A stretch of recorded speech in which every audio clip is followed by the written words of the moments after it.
All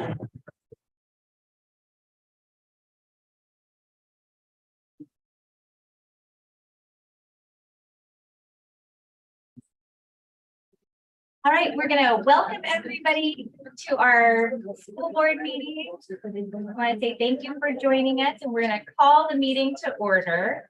Will everyone please rise and join me for the Pledge of Allegiance?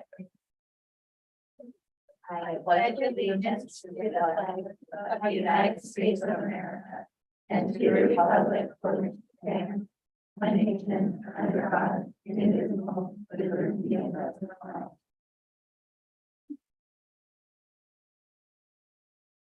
Thank you. Next, we'll have our roll call attendance. Madam Clerk. Director Ray, Here. Director Kelly, Here. Director Kingman, Here. President Levesque, Here. Director Knapp, Here. Student Advisor Schroeder, Student Advisor LeBron, Superintendent Stevens. Here. Thank you. Next, we'll have our approval of the agenda. Are there any changes, or do we have a motion to approve it as presented? I'll make a motion, we approve it as presented. A second. It's been moved and seconded to approve the agenda as presented. Madam Clerk. Director Ray, Aye. Director Kelly, Aye. Director Kingman, Aye. President Levesque, Aye. Director Knapp. Aye. All right, thank you.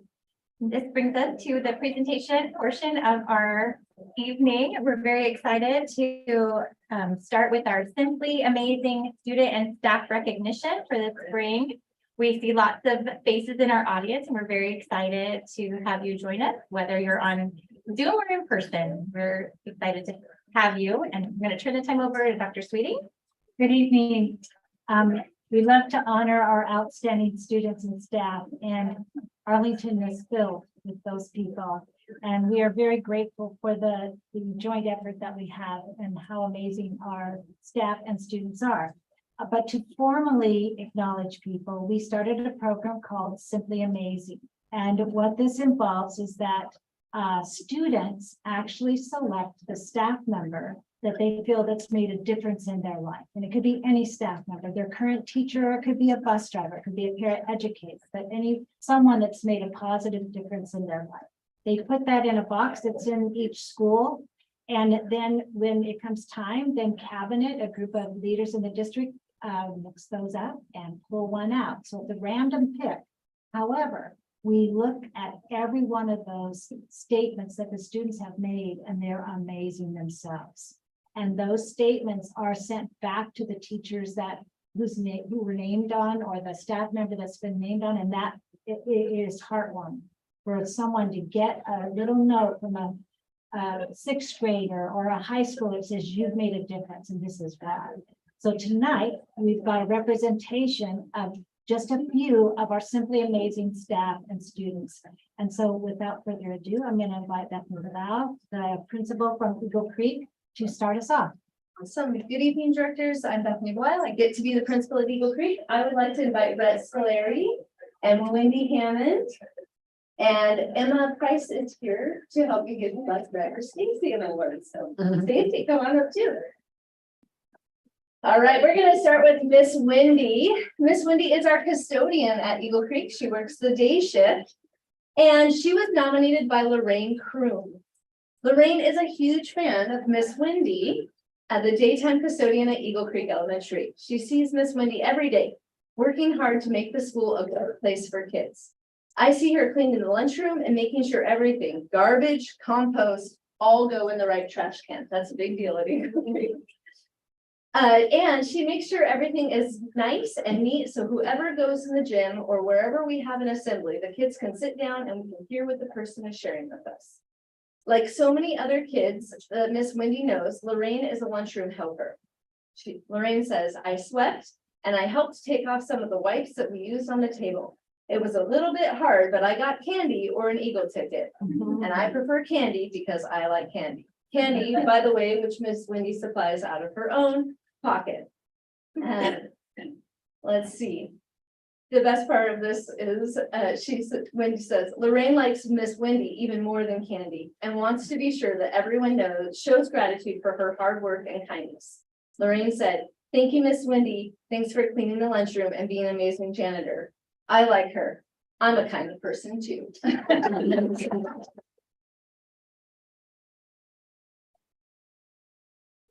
Well, congratulations, Lee. Thank you. So Bethany, before you move on to the student, I wanted to share that students were selected by the administrators in their school. And so I just wanted to make that clear. There's not a ballot box for them, but they are well deserving of the choices that the administrators have made. And I'm sure they did some feedback from the staff members. as well. Yes. Thank you.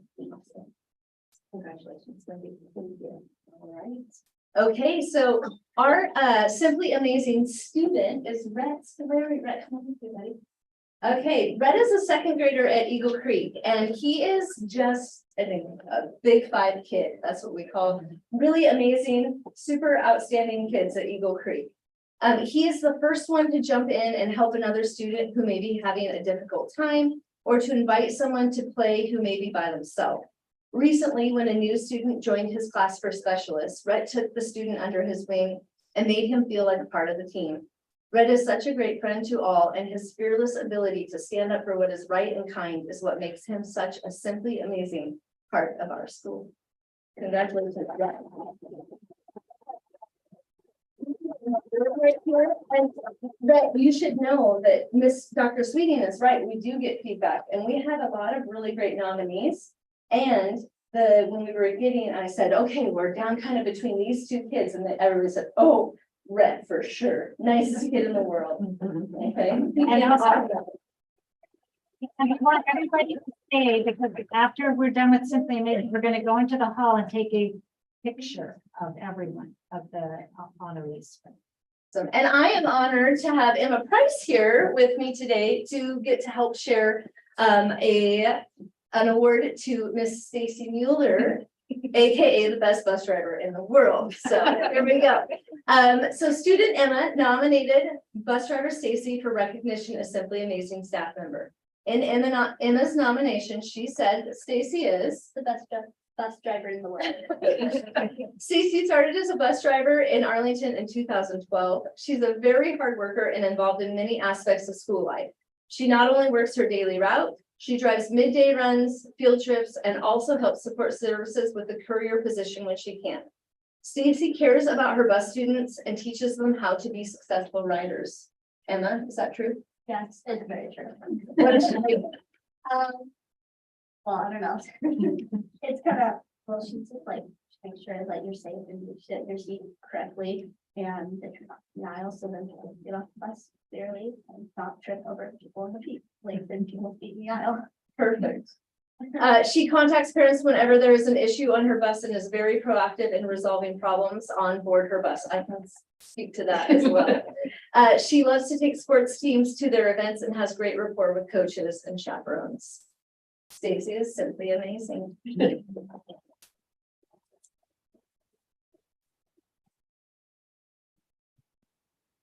That's it for Eagle Creek. All right. Thank you, Bethany. Kent Prairie, I believe Colleen Van Bell, principal of Kent Prairie.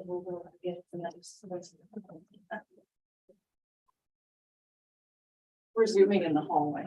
Fine. Trying to keep track.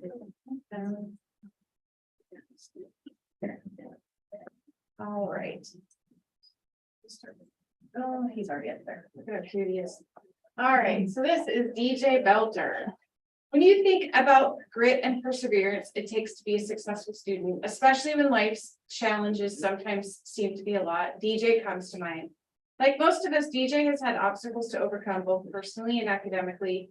He's chosen to rise above the challenges, taking responsibility for some of those challenges, and then choosing to be the best that he can be despite those challenges. DJ has gone from a student who was missing multiple assignments to a student who has been a rock star, meaning all of his assignments are completed. He's also chooses this to encourage others. And earlier in the year, this didn't appear to be the path that he was on, but he is now thinking critically, asking questions, deepening his understanding, accepting new challenges, and taking on opportunities and contributing to our Kent Prairie family. This is the DJ that we have the privilege to see evolve as a person and a student this year. And it's our honor to be a part of this young man's journey. I don't think he's scared.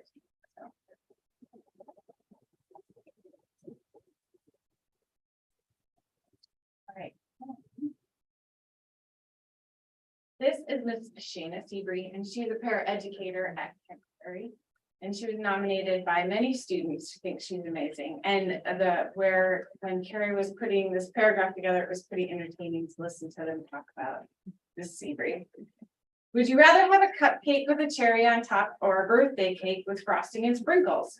In Mrs. Khan's third grade class at Kent Prairie, you get both, because that's how the students describe Miss Shana Seabury. They cannot say enough about what she means to them, how helpful and kind she is to them. In fact, Miss Seabury goes beyond helpful.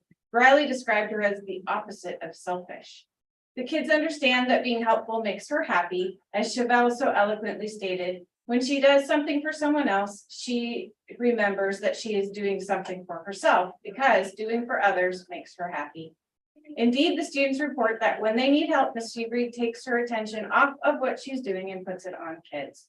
Perhaps Isaac described it the best when asked why he nominated her for Simply Amazing. He replied, "I just like her, and I like her dogs. They have pimples on their noses."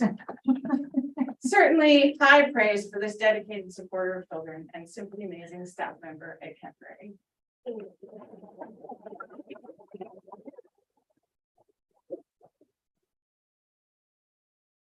Thank you. Stay for the picture, don't leave. You can.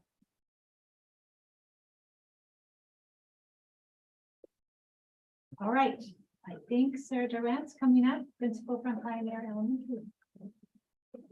Good evening. I'm Sarah Durant, and I have the privilege of being the principal at Pioneer Elementary. I am having Erin Whitemarch come on up. She is our student. Avery Jones's grandma. Avery's on his way here, so she is standing in Avery's place. Avery was nominated by his teacher, Sarah Coper. Avery is a positive force in our classroom and school.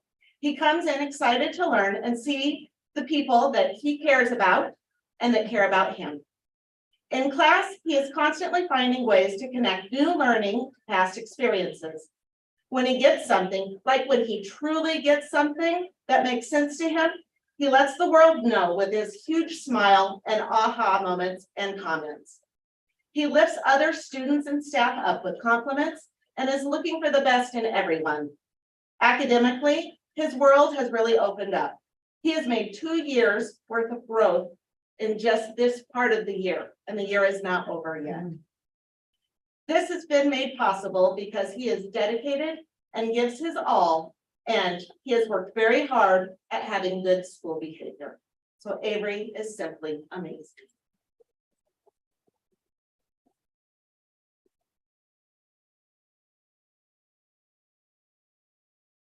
For our Simply Amazing staff is Mr. Greg Bragger, and Greg cannot be here this evening, but he was nominated by a 4th grader, Amelia Gibbs. Here's what Amelia and other 4th graders had to say about Mr. Greg. Mr. Greg has had an adventurous year at Pioneer Elementary. He has served as our school custodian while also working on getting his teaching certificate. Therefore, students have had the opportunity to see him simply amazing in multiple perspectives. For starters, Amelia wanted to honor him for the care he gives Pioneer. Greg leaves no detail unattended. Amelia's gratitude centered on watering plants to keep them alive over spring break. In addition to the daily hard work he puts in to keep the school learning going. Students in Mrs. Stover's room, where Mr. Greg did his practicum, agree fully with the care he provides. Of course, the kids know he is smart, kind, and helpful, but they also describe him in other ways. Charlie explained that Mr. Greg is insightful and emotionally intelligent. Corbin added he is exceptionally patient when working with kids, and this is necessary to be a good teacher. But perhaps Brett summarized it best when he said that Mr. Greg is simply amazing. I think, and this is not a bad thing, that you are like a kid trapped in a teacher's body. It is so funny. You're like the perfect little kid, a jokester with everyone. Doubtless, Mr. Greg will have many requests from students to be in his classroom when he becomes a teacher, and he is very deserving of this award.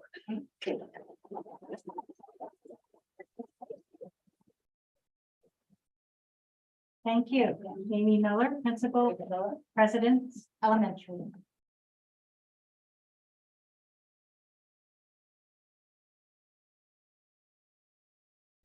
Daniel first. Come on up. All right, there's nobody quite like Daniel. Throughout the year, he has continuously demonstrated his creativity, dedication to his academics, and his compassion for others in and outside of our classroom. This is for Mrs. Robinson. Miss Robinson. He is supportive to his classmates and always has an encouraging word for others. Daniel also has pushed himself outside of his comfort zone to try new things, like being here today, and exciting things, and it's been a joy to watch him succeed. Congratulations, Daniel.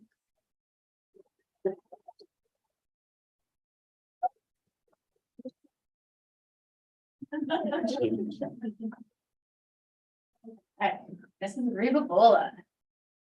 So this was, a lot of her students nominated her. Come on up. Emily, Lucy, Alexandra, Taylor, Olivia, and Ella.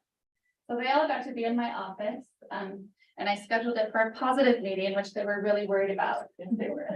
So they all came in and they said, Jennifer Reba Bola is an amazing fifth grade teacher at President's Elementary. This year, she has an enthusiastic and talkative group of girls in her class, and they adore her. Of course, they describe Mrs. Reba Bola as kind, helpful, respectful, and a good listener, and they have a nearly inexhaustible supply of examples. Math was a frequent topic of discussion. Taylor shared, she's always trying to make sure you learn from your mistakes. She's always trying to make sure that that happens and that we're ready for sixth grade. She's taught us so much math. She's really good at making it so everyone understands it.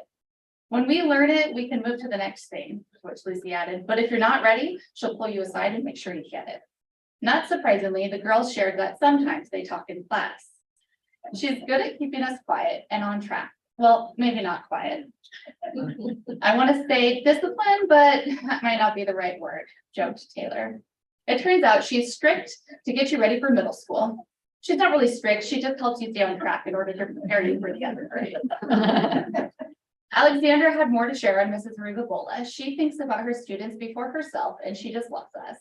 She is very thoughtful because if we need help with math, she will come by and help. And I actually know what she's trying to tell me and how to do the math.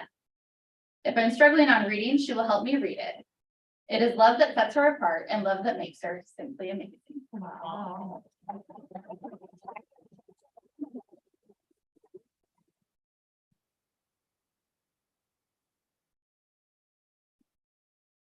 Okay, coming up, I believe it'll be for Howard, Trevor Summers. Come on in, principal, Howard Middle School.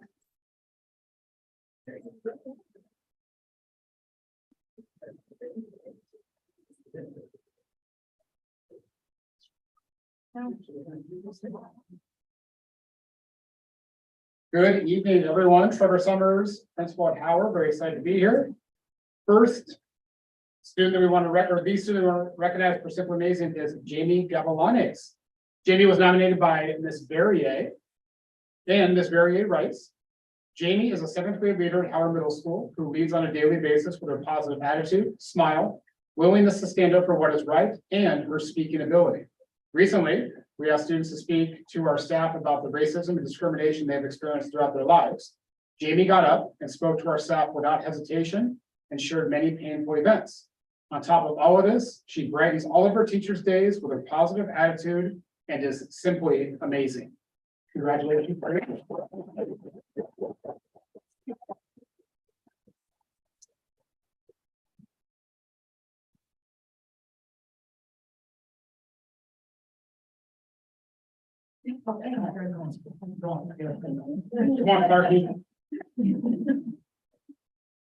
Okay, and for our staff, Miss Clark Smith, affectionately known as Clarky. Clarky was nominated by a couple different students, and it is an honor to recognize Catherine Clark Smith for being selected as Howard's Simply Amazing staff member. Clarky provides a rigorous classroom environment that is built on student relationships. Peyton writes that Miss Clark Smith has impacted my learning by being an amazing, wonderful, sweet, kind, caring, and compassionate person and teacher. Brooklyn states that she always treats kids so kind and is always on your side and makes sure that you are okay.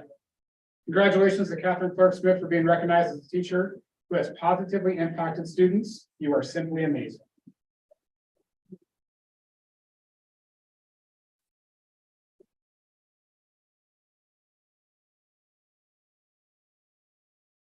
Right, Leslie Olson. if you did bring her, flash, flash, flash. Yes. Scott Rutherford, come on up. I'm excited because I do have Miss Matson, and Miss Graham here who nominated you, and Miss Kyle nominated you. You by far got all the nominations for our post students this year.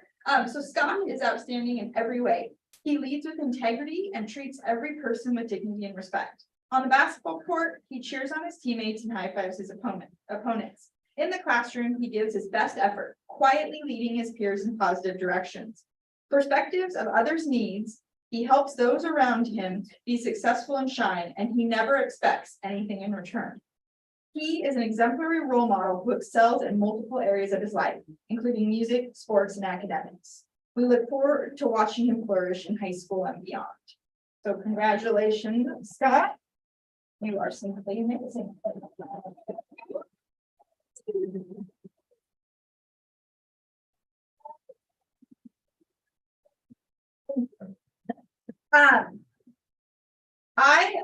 Jen is on Zoom tonight, due to baseball. So our Simply Amazing staff is Jen Coleman, and I have to laugh because Jen is my right hand man. She is my physical secretary, and leader of the office in so many ways. And so, it just couldn't be more deserving. And she was nominated, I think she had like 20 some forms by students. She is like the bright, shiny face of Post. The students shared. Jen Coleman starts each day with a bright smile for staff and students in the post office, despite what challenges may be happening that day. She coordinates subs, is the keeper of all information, is the helper of any student, and the biggest team player you will ever see. She is most often my first communication in the early hours of the morning to check subs and problem solve before the doors ever open. She makes all of the behind the scenes work happen seamlessly and goes above and beyond daily to be the bright light of the post office.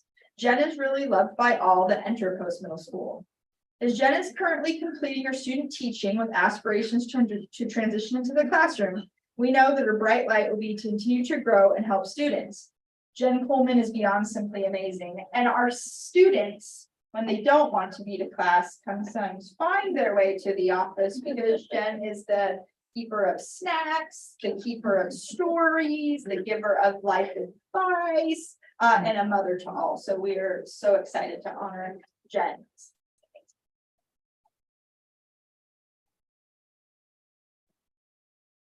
Thank you, Leslie. So next, Marilee Herman, the principal from Arlington High School, is on Zoom. All right, I get to talk about, can you guys hear me? Yes. Fantastic. I get to talk about Miguel tonight and then also Jasmine Roots. I want to talk about Miguel Grimaldo Garcia. Miguel is an outstanding student in many ways. He's in 11th grade this year. He has only been in the country for 9 months and is still learning English. However, he goes above and beyond to do all the work given with no modifications. He has not had any missing assignments or any classes below a B all year. I'm kind of getting like, woo, goosebumps. He's amazing. He's a lifelong learner who takes every opportunity to learn, even coming to the evening adult ESL classes at Arlington High School because he wants to learn faster. He is friendly and kind to all students and always has a positive attitude and a big smile. His accomplishments are not limited to the classroom. Miguel took a risk and tried out for soccer, and he made the team. If even half the students at Arlington High School are as amazing as Miguel, the entire climate of the school would be significantly brighter. We are so glad that we have Arlington High School.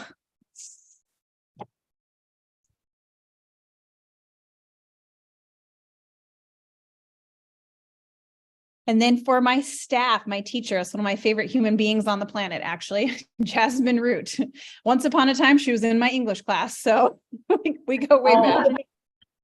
Yeah, she's awesome. Jasmine Root was nominated by Alyssa Flynn who's in 11th grade. Jasmine works with students at Arlington High School who need the most assistance in catching up a year or two worth of math. And she works with students who are ready for our highest level of mathematical challenges in our AP statistics class.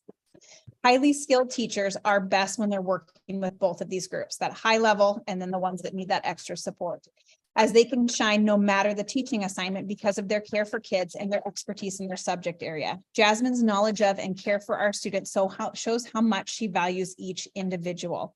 She's also our head girls tennis coach. She pursues everything she does with heart. That's really what makes Jasmine unique.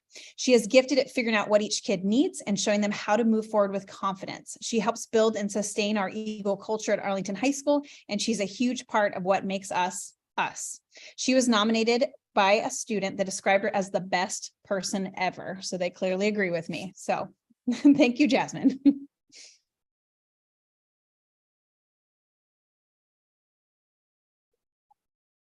And I think Mary Henderson Burke was going to come up and do Stillway Valley Learning Center. Here she comes.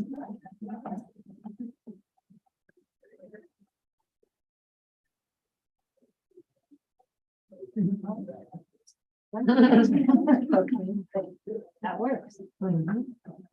All right, I'm Carrie Gibson Morgan. I get to present on behalf of one of the other Carries in the district. So we're going to start off with Jackson Camp. Jackson is simply amazing all around. Not only is he extremely kind, extremely is in all caps, Jackson, you should know that.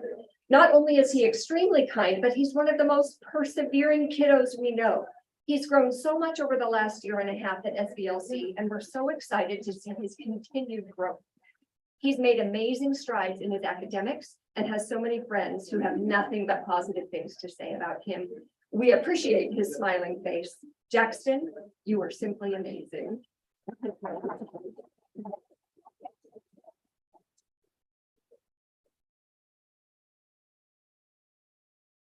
And I'm also reading for Erin Green. I don't know if Erin is here tonight, but Erin Green teaches kindergarten and first grade at SBLC, and she was nominated by Brodeck and Portman, current third graders at SBLC. Simply amazing teacher Erin Green teaches kindergarten and first grade at SBLC, but her influence reaches far beyond her grade levels. 2 third grade boys, Corbin and Brodeck, nominated her, and Brodeck wasn't even in her class for kindergarten and first grade at SBLC. Both boys acknowledge that there is too much to put into words to describe why they nominated her. For starters, Corbin says she's been his best friend since first grade. She is there, always being funny, acting fun. I've only known her for half a year, but she's one of those teachers who you just see the wonders of Mrs. Green. I mean, the power of her. Third grade boys. Nothing gets her down. She never says that was rude to not give me a hug. She's always positive. Every time you do something with her, she's always has something nice to say. Always. She does a good job of being a teacher. I think she deserves a little more. It's hard to say exactly what, but she deserves more. Brodeck knows what she deserves more of, hugs.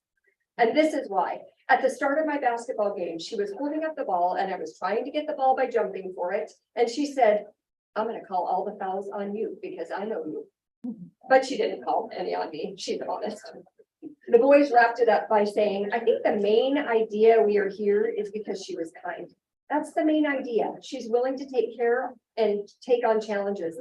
She always just doesn't hurt our feelings. She wants us to keep all of our personal abilities and keep us learning.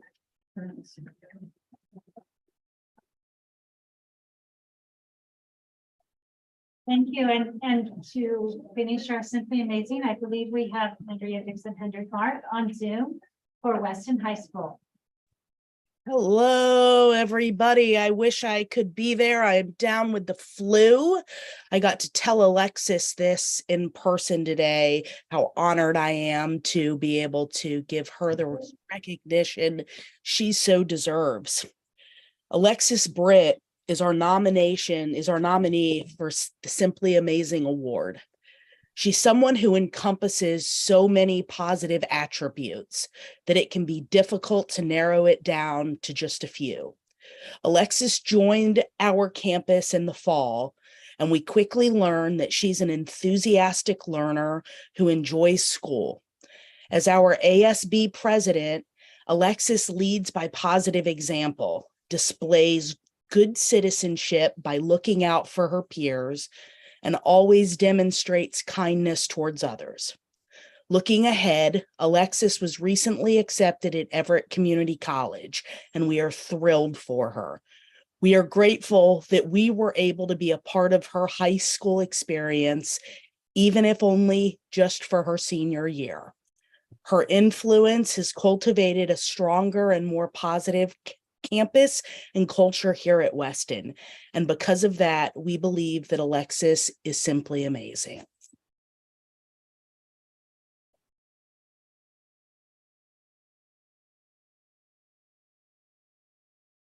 Next up is Leanne Orchid, who's not able to be here tonight.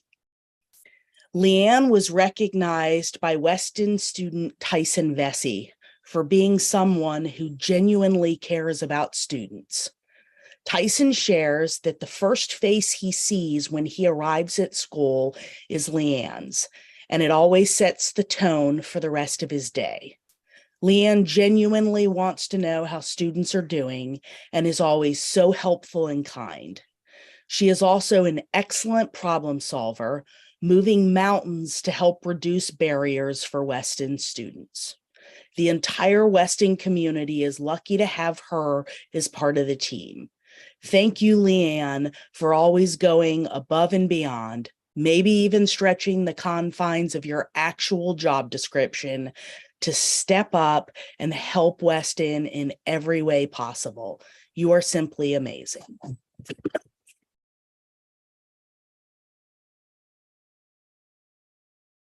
So thank you.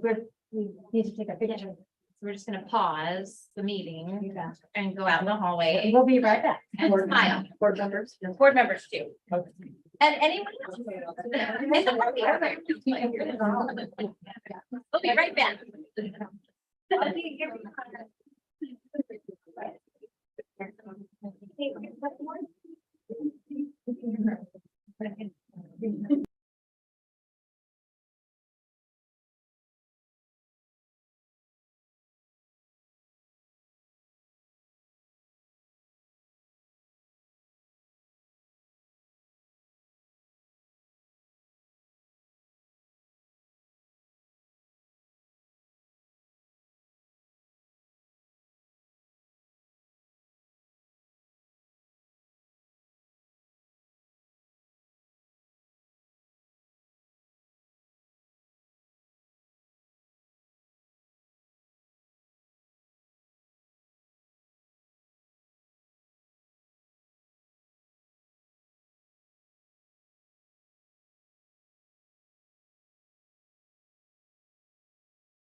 And honoring our amazing staff and students. We appreciate the positive light on our wonderful people that make our district so amazing. Next up, we'll have our parent group recognition, and we would like to have Dr. Sweeting introduce everyone. There's a Well, lot. Yes, yes. So we could not do the work that we do to educate our students without the help of everyone, and that includes our parents and our community members. And so tonight, we wanted to honor the parent groups that are supporting behind the scenes so much. And so I've invited several of those groups to come. So I'd like them to all come up because they're going to each introduce themselves. So come on up, all of you that are here. I'll come down and meet you. Oh, because I'm not.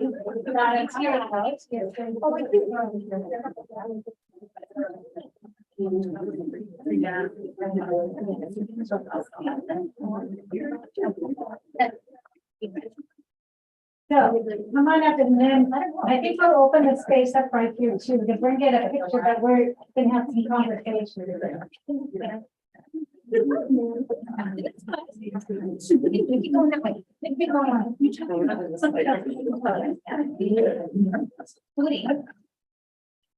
Council. Maybe two. Right here. Okay, so there's different groups that are represented here. And so each group. Are you okay? Okay, so we have a gift for each of you, and the board president, Mary Levesque, is going to give you the gift and thank you. But we're also going to give each group that's represented an opportunity for someone from that group to speak for a few moments to just highlight what it is that you, the service or support. And if you want to introduce who's here with your group, that'd be great too. So Chelsea, you're holding the sign. Would you start? Sure. I'm here with the West End PTSA. We were affiliated, I think, in November or something. I don't know, but I wanted to start it because I wanted to just bring more inclusion and just bring the two schools more together. Because my son wanted to play sports and they just needed support. So I stepped in to do that. Thank you very much. Thank you. Yeah, so Carl's gonna come to the picture in a moment. All right, which next group would like to go? Kimberly, would you like to go? Sure, I'm Kimberly Mino and I'm representing Arlington High School Booster Club. And what some people might not know about Arlington High Booster Club is that we're not just Booster Club for sports. We are the 4 A's: academics, athletics, arts, and activities. So we service over 39 clubs at Arlington High School. We're a free bank for them, essentially. They run all of their finances through us. It's a free service that we offer for them. And so that gets a lot of people involved with the boosters. This year, we're trying to revamp ourselves and revamp our meetings. So we have a general meeting every other month now where we focus on an activity, a sport, and just a general speaker from the high school. So that's been a really positive thing as well. So if you have a high school student, get involved with Booster Club. Thank you, Kimberly. All right, Terry, I think you will introduce who you have with you. Hi, I'm Terry. I'm the president of the Arlington Council, and I started back in elementary at the PTA and kind of gone my way up. And I'm really glad I have. A quick note here. During COVID, a particular person held the council together, and I want to say thank you. My God. And this is in lieu of the golden acorn. That's not. Oh my goodness. Thank you.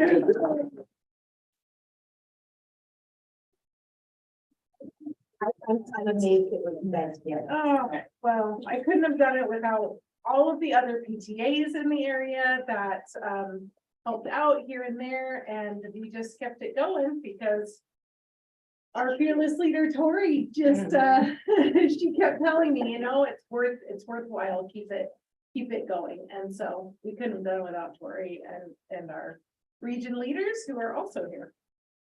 So this is Craig. Hello. Oh, so, okay, yes. I'm sorry, may I introduce her? Yes. So my name is Tori Emerson, for those who haven't met me, and I'm the Area E Vice President for Washington State PTA. And I started at Camp Prairie as an officer and did the council and was region director. And Craig is now the incoming area vice president for our area. So you'll be hearing more from him and seeing him and stuff. And then I will be moving on to help out with the leadership director stuff at Washington State PTA. So I'm still around, I'm still PTAing. And my son's at the high school and I'm in booster, so. It's worth it. Well, we appreciate everything that you do to support the students. And this is a joint effort between us and you and the whole community, and takes many hands, many feet, many minds, many hearts to do the work that we do. And so, thank you. And we, Carl is on his knees now. So Carl's gonna take a picture of you, and I talked about the board being in the picture. So I want, so maybe the board can join the picture.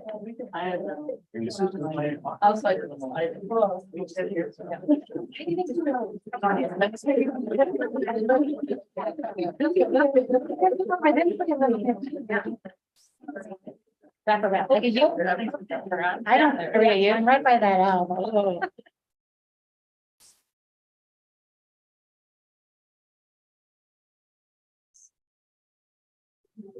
Why are we so quiet? He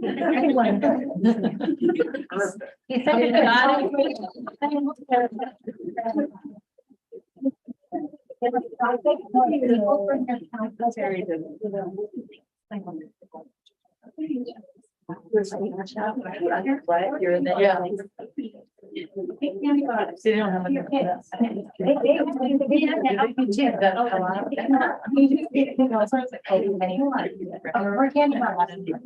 That's what I was gonna say, yeah, because I never all of these.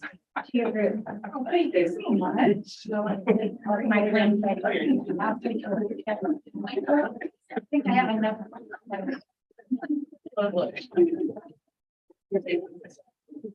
They're fine. No, not yet. So I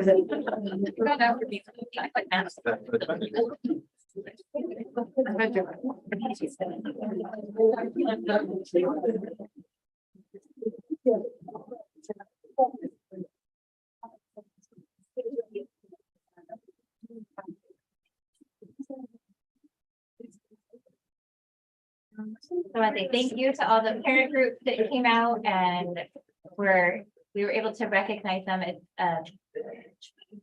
an important work of art, and we're grateful for all that they do to help our students. They fill in a lot of gaps. Next up, we'll have our approval of the minutes. We have two sets of minutes, our regular meeting minutes from May 8th and a special study session on May 15th. We have a motion to approve them as presented. I make the motion, we approve them as presented. It's been moved in second to approve the regular meeting minutes for May 8th. Director Ray, Aye. Director Kelly, Aye. Director Kingman. Aye.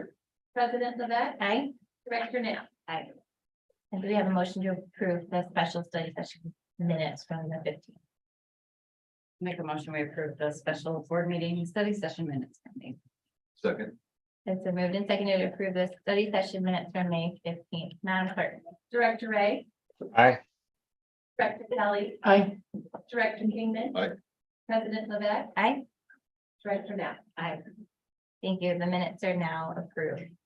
Next up is the portion of our meeting where we would have public comments. So we don't have anyone that has signed up to speak in advance. Is there anyone in the audience that would like to speak to the board tonight during our public comment portion? All right, we'll skip that. Next up is our consent agenda, which has a lot of different things on it. Do we have an approval of our consent agenda? I'll make a motion, we approve the consent agenda. A second. It's been moved and seconded to approve the consent agenda. Madam Clerk. Director Ray, Aye. Director Kelly, Aye. Director Kingman. Aye. President Levesque. Aye. Director Knapp. Aye. Thank you. The consent agenda is approved. Next up is our new business, and that starts with our report of our donations from Dr. Sweeting. So I'm pleased to state that NEA I approved one donation that was worth $3,000, and it was from the Stillaguamish tribe. And it was to our health services to supply the secondary schools with, and the health rooms with the Narcan.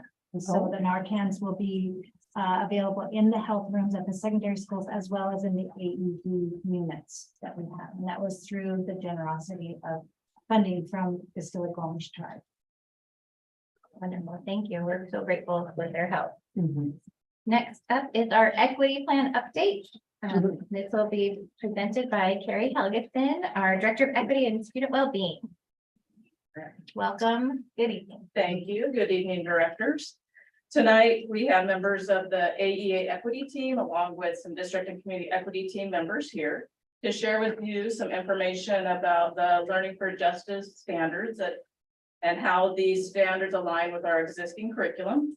This information has already been shared and approved by the district and community equity team, and now we're here to be asking for approval from the board to change existing language in the equity plan that was adopted in June of 2021. Along with the board plate, I shared the current equity plan and the Learning for Justice standards. So now I want to turn it over to some members of our team. Ben Ballou.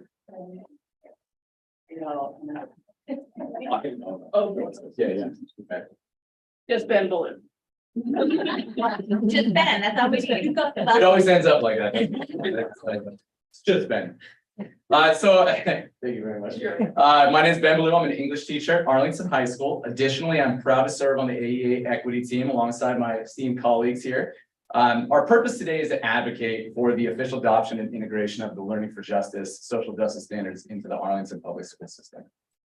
Over the past year, we've had the opportunity to work alongside Dr. Sweeting and the DSET team to ensure that these standards align with the equity work happening across our district. One of the common themes that's come up again and again is the idea of building bridges by connecting what we're already doing to our vision of the future. Integrating these standards based on identity, diversity, action, and justice will help educators build bridges between our district goals and our classroom instruction. It will help build bridges between educators and an increasingly diverse student body, and it will help staff and students both build bridges to their ever-evolving community. We've highlighted two particular equity plan goals, goals 2 and 7, that this adoption process would explicitly impact. In both cases, utilizing the social justice standards will help our district increase our intentionality and impact on student learning. So to demonstrate how some of our teachers have already integrated their standards into an instruction and how we will benefit from further integration, I'm going to call up a couple members of our staff here and our team that represent the primary, intermediate, and secondary levels to speak about this. There you go. Sorry about that. So yeah, we can maybe move ahead probably 3 or 4 slides. A little fast. Sorry about that. You know, there you go. It's just an overview. So elementary, Jenna Rivabola, and Abby Bond. Steve. Sorry.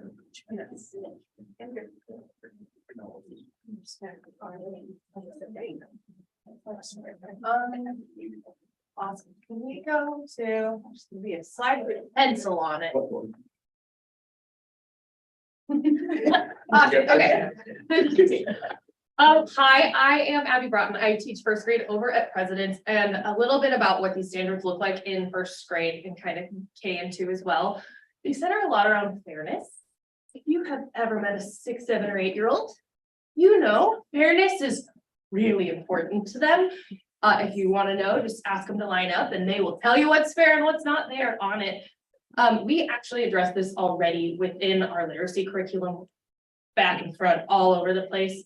My personal favorite, we've got a story called Recess Queen, which is all about Mean Jean and how she is not treating other people fairly and how that gets handled on a recess situation, which if you are at an elementary school is every day. That's something we have all the time. And these standards really just put a voice to that emphasis on fairness, but they're already included in that Ready Gen curriculum, which we as a district utilize, we've adopted and all of that. It doesn't really change or shift anything in a big dramatic way. It just helps us emphasize those, you know, how can we help make this a better place by being fair people, by encouraging one another and looking at one another and the things that we can do to make our school and our world a little bit better. So in primary, that's how this kind of looks for our little kiddos, but it's not anything that we aren't already addressing. It just puts it in there in a formal way that we make sure we're hitting those standards with our littlest learners. All right. That's the next one. So I'm a 5th grade teacher at President's. I taught 3rd grade for a long time at President's. So I can kind of talk to the 3rd through 5th grade. This is Denise, we teach together in 5th grade. And basically, these standards are already in what we do. You know, the time immemorial curriculum addresses diversity and equity and inclusion. And so really it just puts a voice to what we're already doing and helps us be more intentional about what we're doing and giving more purpose and direction where we're going with what we're already doing. It's already in our reading curriculum. We address it when we're talking about mathematicians, diverse mathematicians, you know, all the contributions that all people have made, not just the ones that we've heard about. We're bringing other experiences from own voices cultures back to our students. So that way they are able to relate and they're able to connect to those experiences. Because as Abby said, everybody can relate to having unfairness on the playground. Everybody, regardless of your color, regardless of your identity, everybody can relate to having some kind of Foursquare incident or some kind of tetherball incident. It's all out there. And we're bringing all of those experiences together and we're trying to do our best, like Jen said, to be more intentional with this work and to really highlight just experiences for our students. So that way they are able to go out into the world as, you know, adults and have a more open and a more global worldview. Okay, I teach at Heller. I'm going to focus specifically on 8th grade curriculum. Oh gosh, it's probably been 6 or 7 years since we adopted our Pearson curriculum. And in that curriculum, there are 2 specific units that hit hard on all of this. One of them is a unit that's based around standing up for what's right, where we read, or we can read your choice books. So we can read To Kill a Mockingbird, we can read Roll Up Thunder, Hear My Cry. We read an excerpt, Harriet Tubman, Chief Joseph, all of this stuff that fits all of this very well. You know, anything, so some of the different, I'm losing my, anyway, sorry. We teach about similarities and differences in different cultures, all sorts of different history through literature, different types of history, different, you know, different backgrounds that haven't always been taught in school. And that's what the Learning for Justice standards do, but we're already doing it. And then the other unit that we also do in 8th grade is a unit around the Holocaust, and same standards are apply, right? You know, learning, you know, looking back on history, learning what we did wrong, you know, and how do we apply that to now? And all of these standards fit in perfectly. Like when should we stand up for what's right? When do we, you know, we should be learning about other people's cultures and appreciating how people are different, you know, and loving that, because that's what makes our world amazing. So we do this already, and we've been doing it for years. Before we adopted Pearson, I mean, I've been reading Roll of Thunder, and I know people say, well, you shouldn't read it anymore. It's an old book, get a new book. It's an awesome book, right? It really is. And we've been reading that since I came to the district. I mean, so it's been here, right? And teaching the Holocaust, it's been here. So, and there's a whole bunch of other things, but there you go.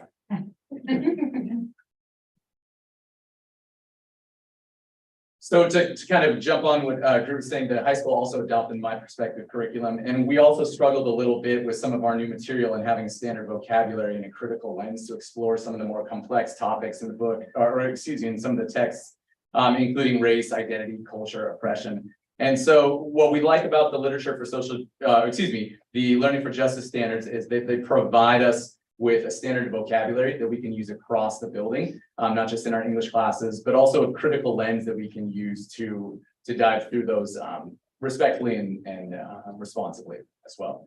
Beyond the English classroom, so I'm now going to speak for the entire high school. Beyond the English classroom, the standards should prime teachers thinking about how to ensure better representation and equitable opportunities for all their students. So as you can see, we aren't advocating for adopting an entirely new framework or approach. This is not a shiny new object to replace the previous shiny new object. Rather, our purpose is to demonstrate how codifying the new standards will help align our instruction to the goals outlined in the district's equity plan and build bridges to a more intentional and effective system. So at this point, we'd love to answer any questions you might have about the standards or our proposal. How is the dialogue in your classes? It sounds like this is something that's been part of what you already do, but I'm just curious, have you noticed, more engagement with the students? I mean, again, I speak for the entire Arlington School District, but I know I would think it would be exciting, and I'm as an adult, I like to see that there is more inclusion. But I'm just wondering if you have found, even as educators, that your students are recognizing this and there's an appeal and they're drawn in and they want to go deeper. I'm just curious what the feedback is. Yes, my fifth grade classroom, we can have some amazing conversations. You know, we read a picture book and we talk about accepting people that are different than we are and talk about experiences that some of the kids in our classroom have had and how they deal with racism or, you know, being treated differently because they look differently or they learn in a different way or whatever. And so having the language and opportunity to have those conversations and talk about acceptance, and it's okay to be different. You know, and just really bringing it back to, you know, we're just trying to be good people and let people be who they are and appreciate that being different is okay. I can speak for my daughter, and I'm going to speak a little bit for Ms. Clarkey and also for Ms. Greer. We've been, like Jen said, my daughter was very fortunate in third grade to have Jen as her third grade teacher. And Jen made an incredible impact on my daughter's life with how she engaged in conversations about race, ethnicity, identity, and acceptance. My daughter was one of the few students at President's Elementary that identifies as Black. She is multiracial, and Jen, the way she conducted conversations with the students in her class, the level of sensitivity, the level of compassion, those are conversations that my daughter still remembers to this day. Those are conversations that also helped work with the teachers over at Haller. Because obviously, as we move up, my daughter went from President's to Haller. She had the amazing experience to be with Ms. Clarkey this year as her 8th grade teacher. Ms. Clarkey handled those conversations with that same level of intentionality, that same level of compassion. She knows Ms. Greer through me, but she knows that Ms. Greer is also an incredibly safe person to go do that. If anything happens at Haller Middle, she knows where she can go. And she has that level of acceptance from those teachers there. And I hope as she goes on to AHS, obviously she has Mr. Ballou right here. She knows where to go. And we want that throughout the district. We want all of our educators to feel comfortable and feel confident with the level of work that they are doing. And these standards just drive home those points. These standards allow our educators the ability to be more confident with what they're teaching and to take those risks and have those conversations, because in reality, they are courageous conversations. They are brave conversations, especially in an amazing community like we have here in Arlington. But we have to also recognize that Arlington is not the most diverse community, and it is changing. And when we bring these standards, we adopt these standards, which I hope we're able to do tonight. When we adopt these standards, we are going to be more intentional with our work and make this community the type of community that we want for all of our students and our staff. I can touch base a little bit too. Something that's really valuable with these standards that I think often gets overlooked.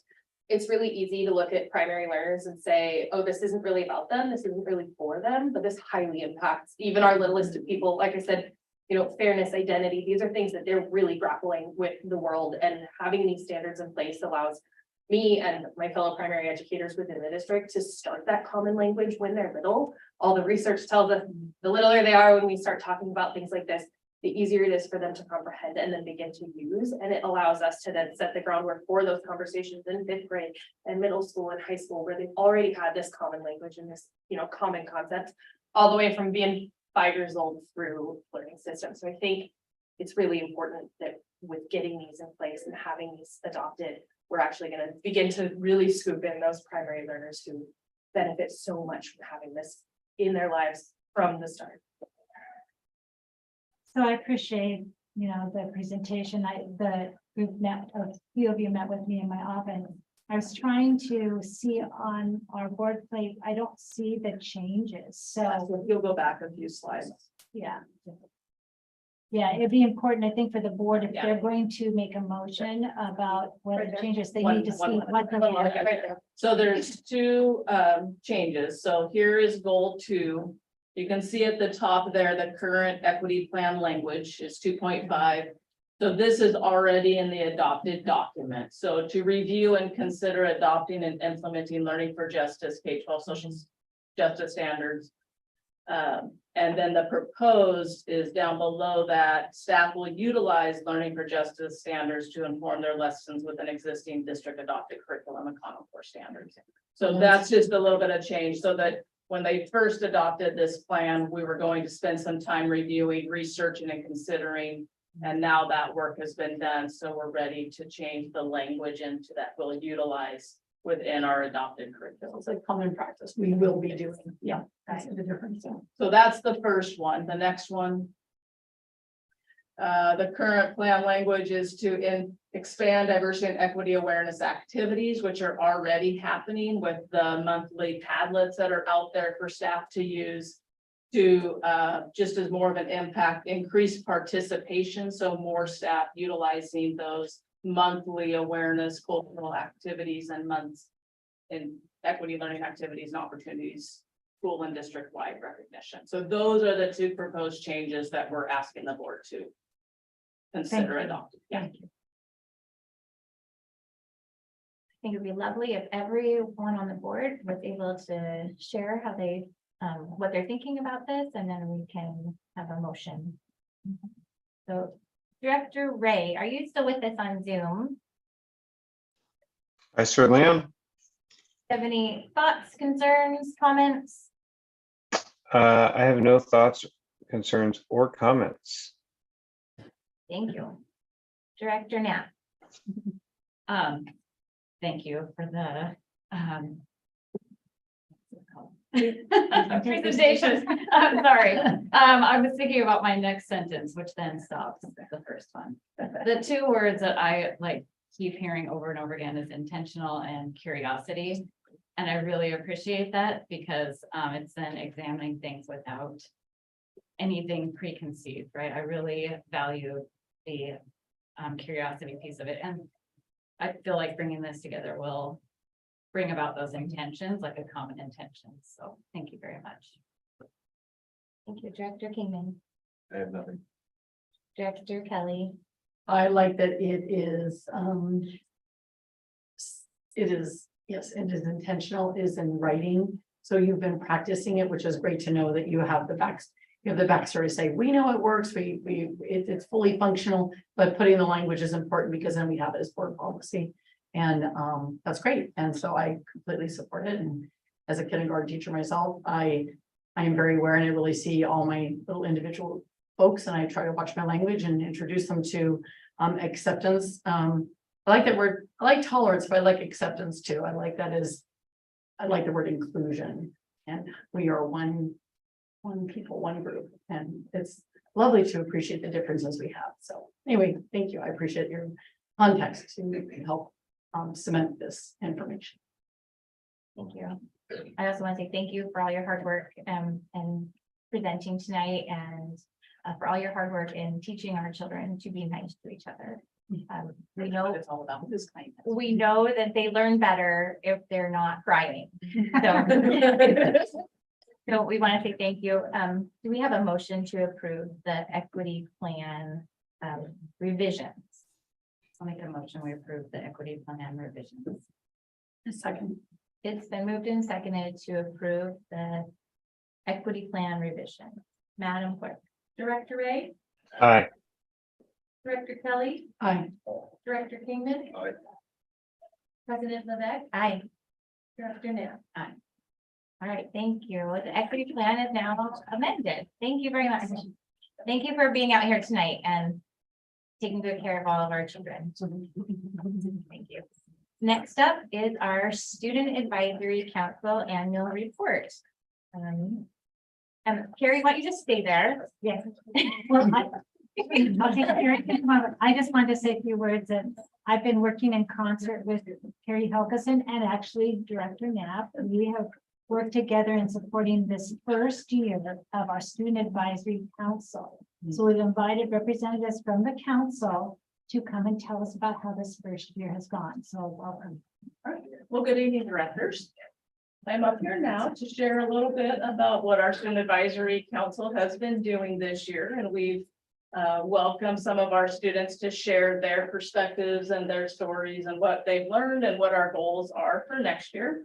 So we've had a great first year getting to know each other. I was just telling Dr. Sweeting at the last meeting that at the first meeting back in September, you know, they weren't really interacting or talking with each other, but by the last meeting last week, they were just so bubbly and just talking with each other. So we spent some time just getting to know each other through some get to know you activities, which help bridge some relationships and connections and get to know each other on a personal level.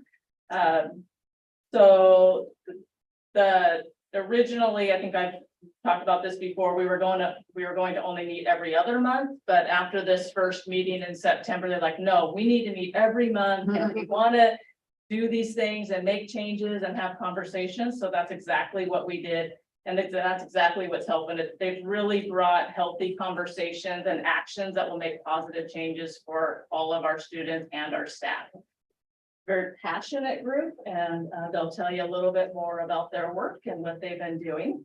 So I'm going to start with introducing our students. So Rachel, come on up, and Will, come on up, and Sarah and Raven and Kathleen. So we have two, so this group actually created a video last week, and two of the additional members that created the video were not able to be here tonight. So I'm going to start with reading what they had to say in their video. So the one member that's not here is Jocelyn, or Ava, and she had a scheduling conflict, which a lot of our high schoolers do at this time of the year. But she wanted to share that the purpose of the Student Advisory Council is to hear students' perspectives, opinions, and experiences on what needs to be changed and improved to allow an equal learning experience and safe environment for all students to learn and thrive in Arlington schools. I believe Rachel is next. Hi, I'm Rachel Tanner. I'm finishing my junior year at Weston High School. Being on SAC has provided me opportunities to share my new perspective as a student from Weston High School. I can look at problems from a different perspective and work it from a different angle to help provide solutions, and then bring those solutions back to where I go to learn.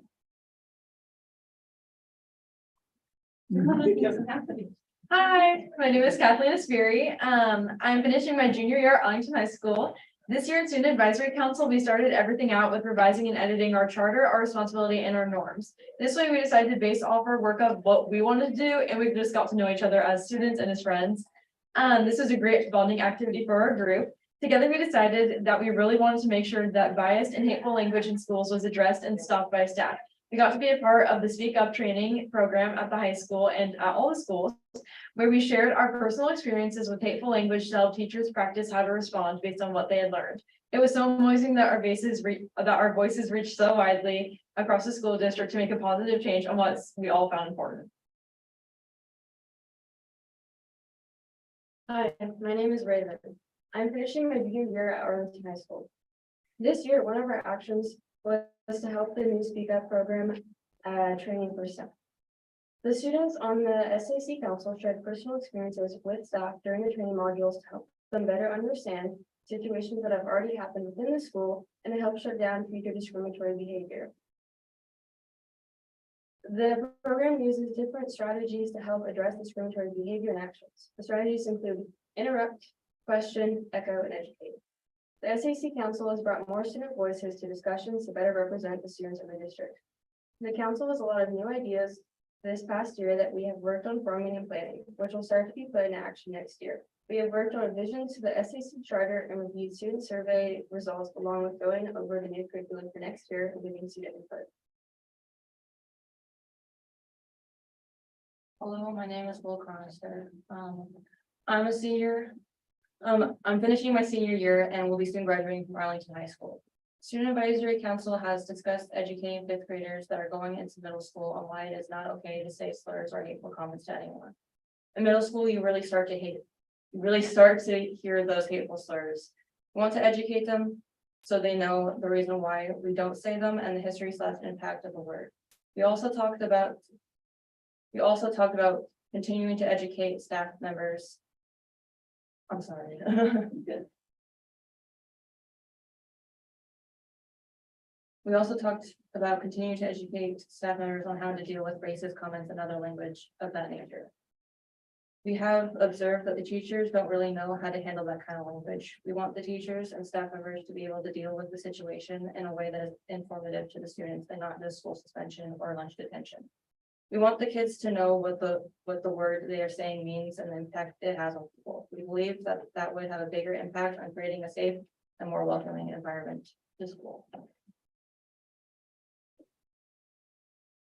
Hello, my name is Sarah. I am a junior and also a full-time Marine Start student.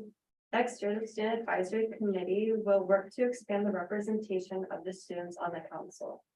We will achieve this by beginning to include students at younger ages. We're going to begin next year with the 9th and 10th graders, and in the future, we'll hopefully expand to 4th and 5th graders.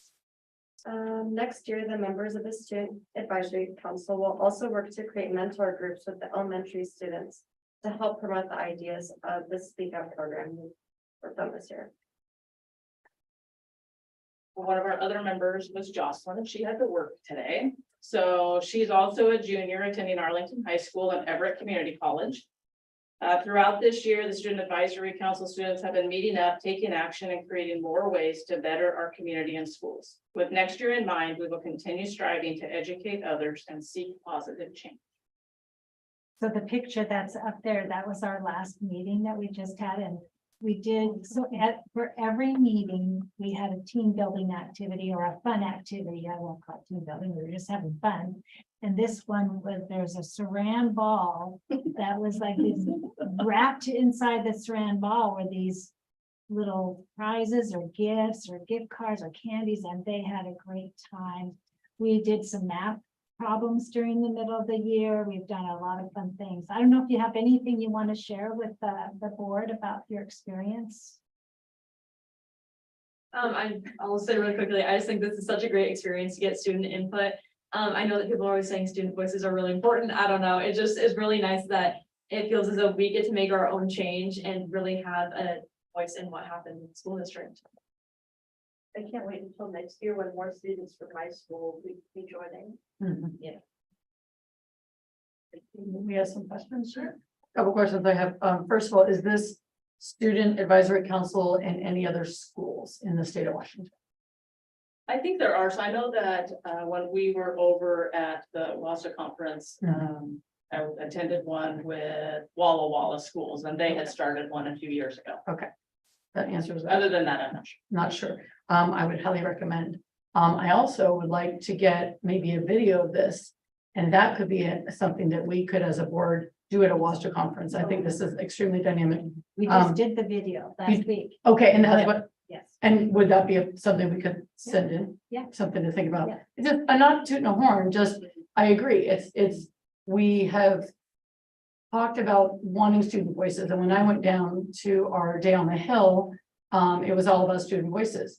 And this is it. This is very dynamic. I mean, yeah, it's critical. And I also think it's very paramount that you take what you're doing here and then you talk to, obviously the high schools, where I bring it down to the 9th and 10th grade level, middle school, and even at the elementary level.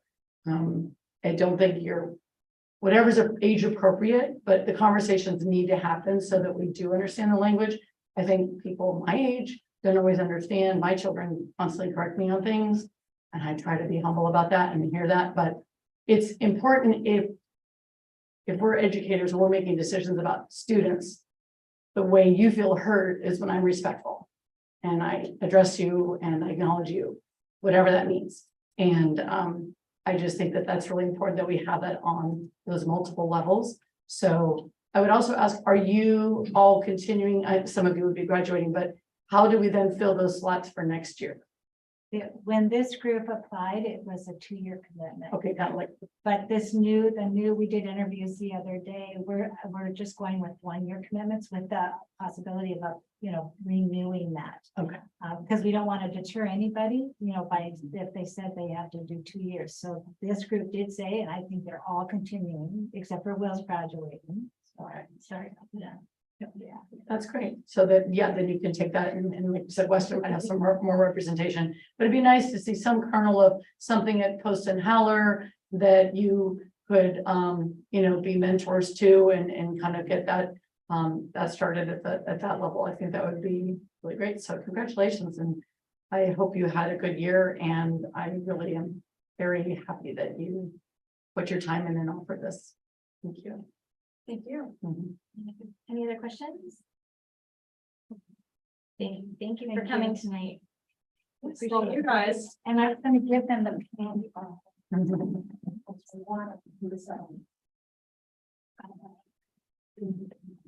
See, this is thing. But I only have, I can see that. And then have it, so, you know, sure. You know, Thank you so much. It's very helpful. okay. Thank you. Have a great day. And I'm not even wrapped in saran wrap. Yeah, I don't have to go to the full center to get it. Where's the saran wrap here? Don't get too Yeah. comfortable sitting down. All right. Get my extras. Thank you to those wonderful students who shared. Next up, we'll have our comprehensive school counseling program transition plan. And we'd like to welcome back Carrie Hudson. Directors. So we are here tonight to give you some information. This is an action item for an adoption of the comprehensive school counseling program transition plan. So let me give you a little bit of background, and then I'm going to welcome some of my counselors up here. So during the 2021 legislative session, the legislature passed substitute Senate Bill, House Bill 5030. This bill requires districts to develop and implement a comprehensive school counseling program, another acronym, CSCP, for all schools within the district that addresses student social, emotional, academic, and career development in alignment with the ASCA national model. The first step in this implementation that we've spent this year doing is to develop and adopt a comprehensive school program transition plan. So tonight, we're going to provide you with an overview of the transition plan.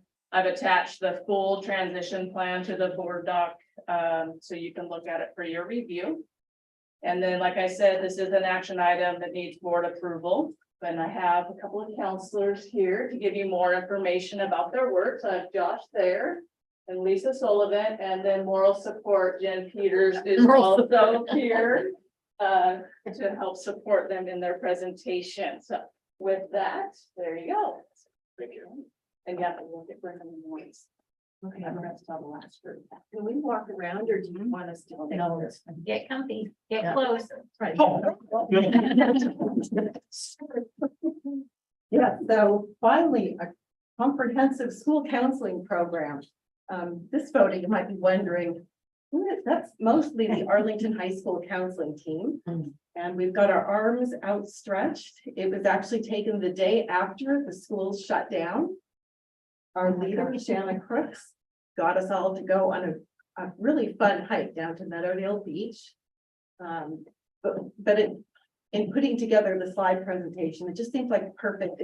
It's just a comprehensive school counseling program coming our way.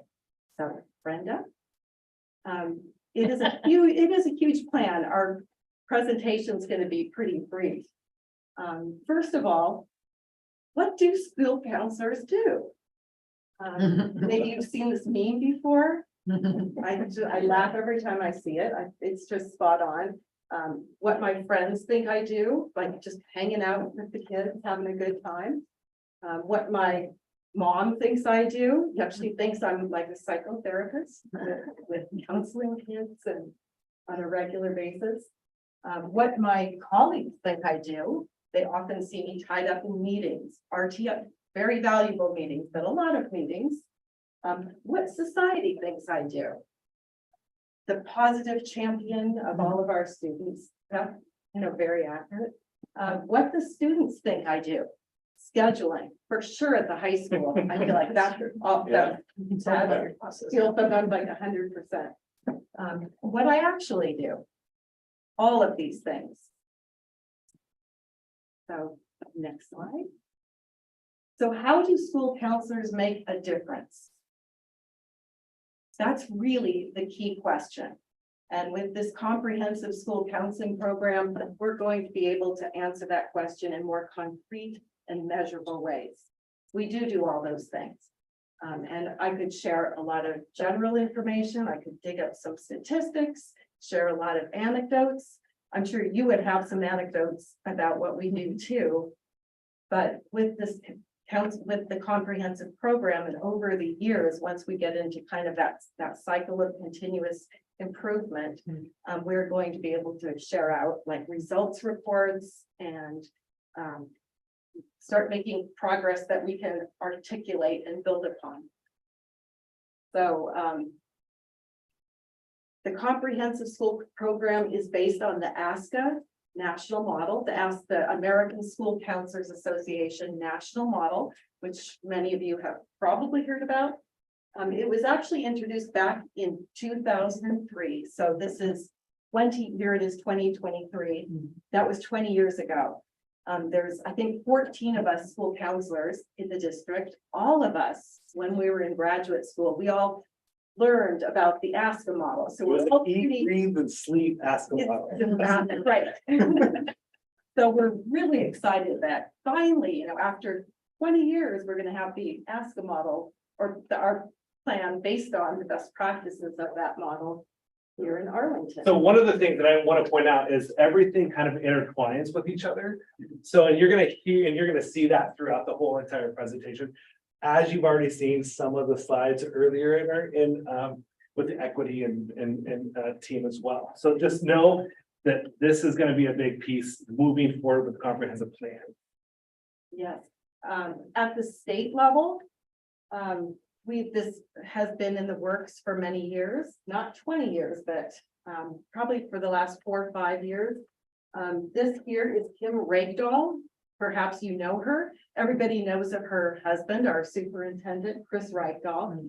But Kim Rakedahl is just an amazing, wonderful, compassionate person. She's been a school counselor leader. She used to be a school counselor at Olympia High School. And in 2016, she actually was a finalist in the National School Counselor of the Year competition. So she's put a lot of work into bringing this about. Next slide. Taking a closer look at the content of this Senate bill really shows the critical role that the school counselors play in us maximizing student outcomes, especially around attendance and student engagement, graduation rates, and the social emotional development piece. The language also shows that school counselors play an especially unique role in the lives of students from underserved backgrounds. And that just ties right in with our focus, with the district's focus on equity. Next.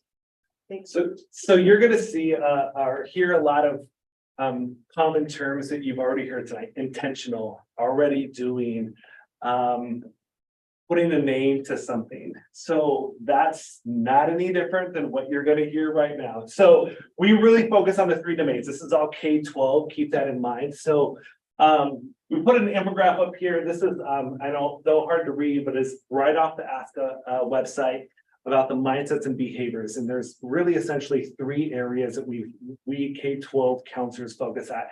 That's the social emotional development. We're going to identify, it's hard to get kids calmed down until they can understand and be able to put a name to an emotion, right? A lot of them are on meltdown simply because they're experiencing something that they don't know how to communicate. So 2 things here. We've got identifying and manage those emotions. Be able to put a name to those emotions. That generally happens in elementary school, right? Be able to put a name to emotion, be able to actually manage or cope with those emotions, and then be able to communicate why they're experiencing that thing.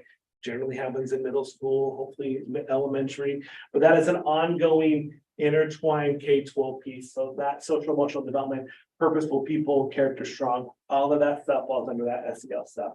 Academic development, thinking critically, thinking outside the box, being engagement in that learning, diving in rigorously. Wow, that's a tough word. I apologize. going back to, what we've heard already today about the equity pieces, all of that stuff is all that academic development, career readiness, having those conversations even as a little tyke, right? Having those, what do you want to be when you get older? What's mom and dad do? Like, let's, really champion that and foster that in through middle school and really in high schools. What is that after that? What is that next step for post-secondary? Is it college? Is it trade schools? Is it military? What does it look like? It looks different for everybody. And that is the big piece.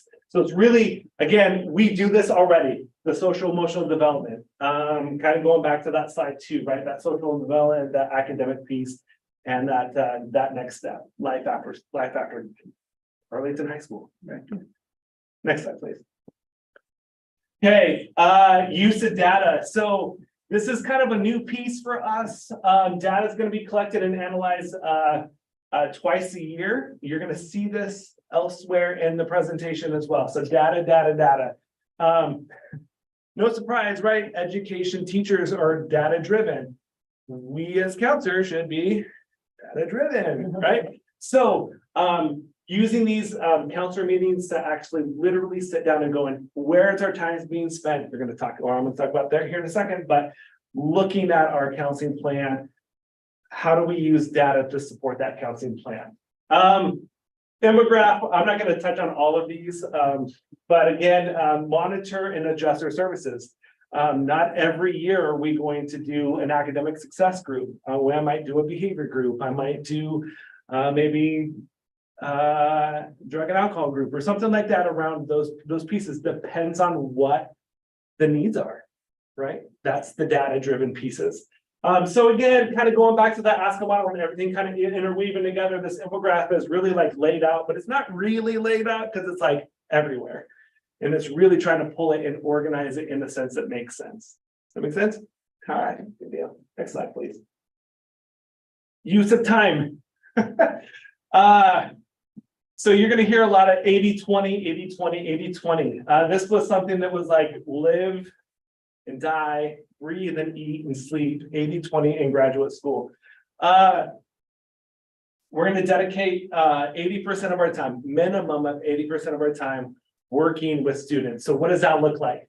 We've got two types. We've got a direct service and an indirect service. So direct service is literally with kids, whether that's in a small group, whether that's in a classroom, whether that's in just a kid in our office. It also could be if you're make an appointment with the counselor and that kid is there, that is a direct service. So a way to think of direct is kid is with you, right?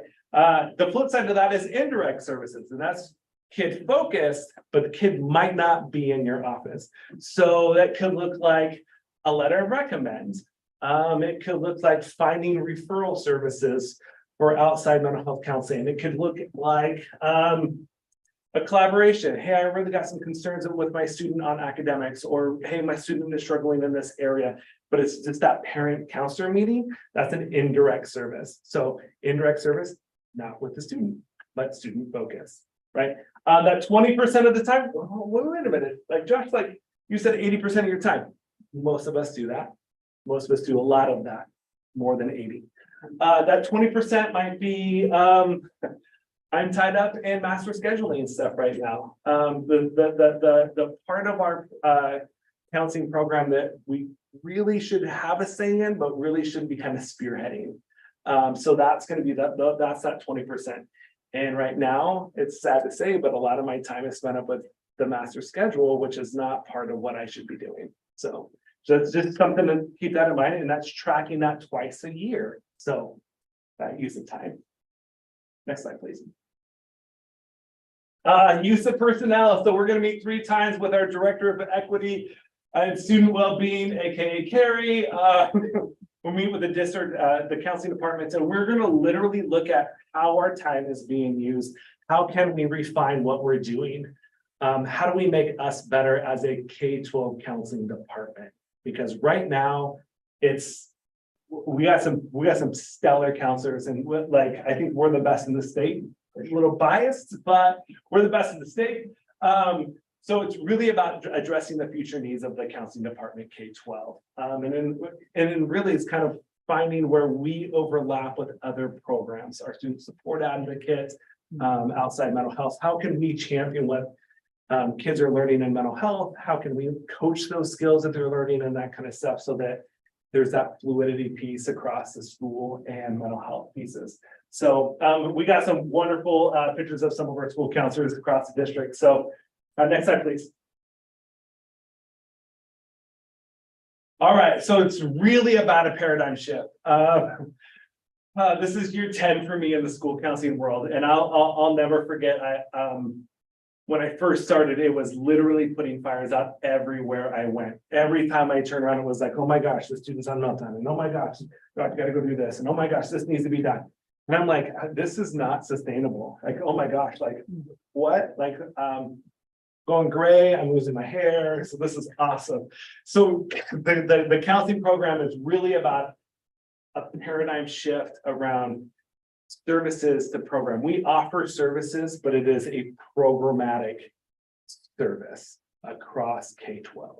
Okay, so if you look at the infographic, it's a standard picture of the elderly person versus the younger person. What do you see, right? So it's really, again, those three areas, we're already doing it: the academic, the career, the social emotional. It's proactive, so it's a little reactive pieces, but also what can we do to get in front of the social emotional stuff? What can we do to put pieces together around academics and in that next step in career readiness?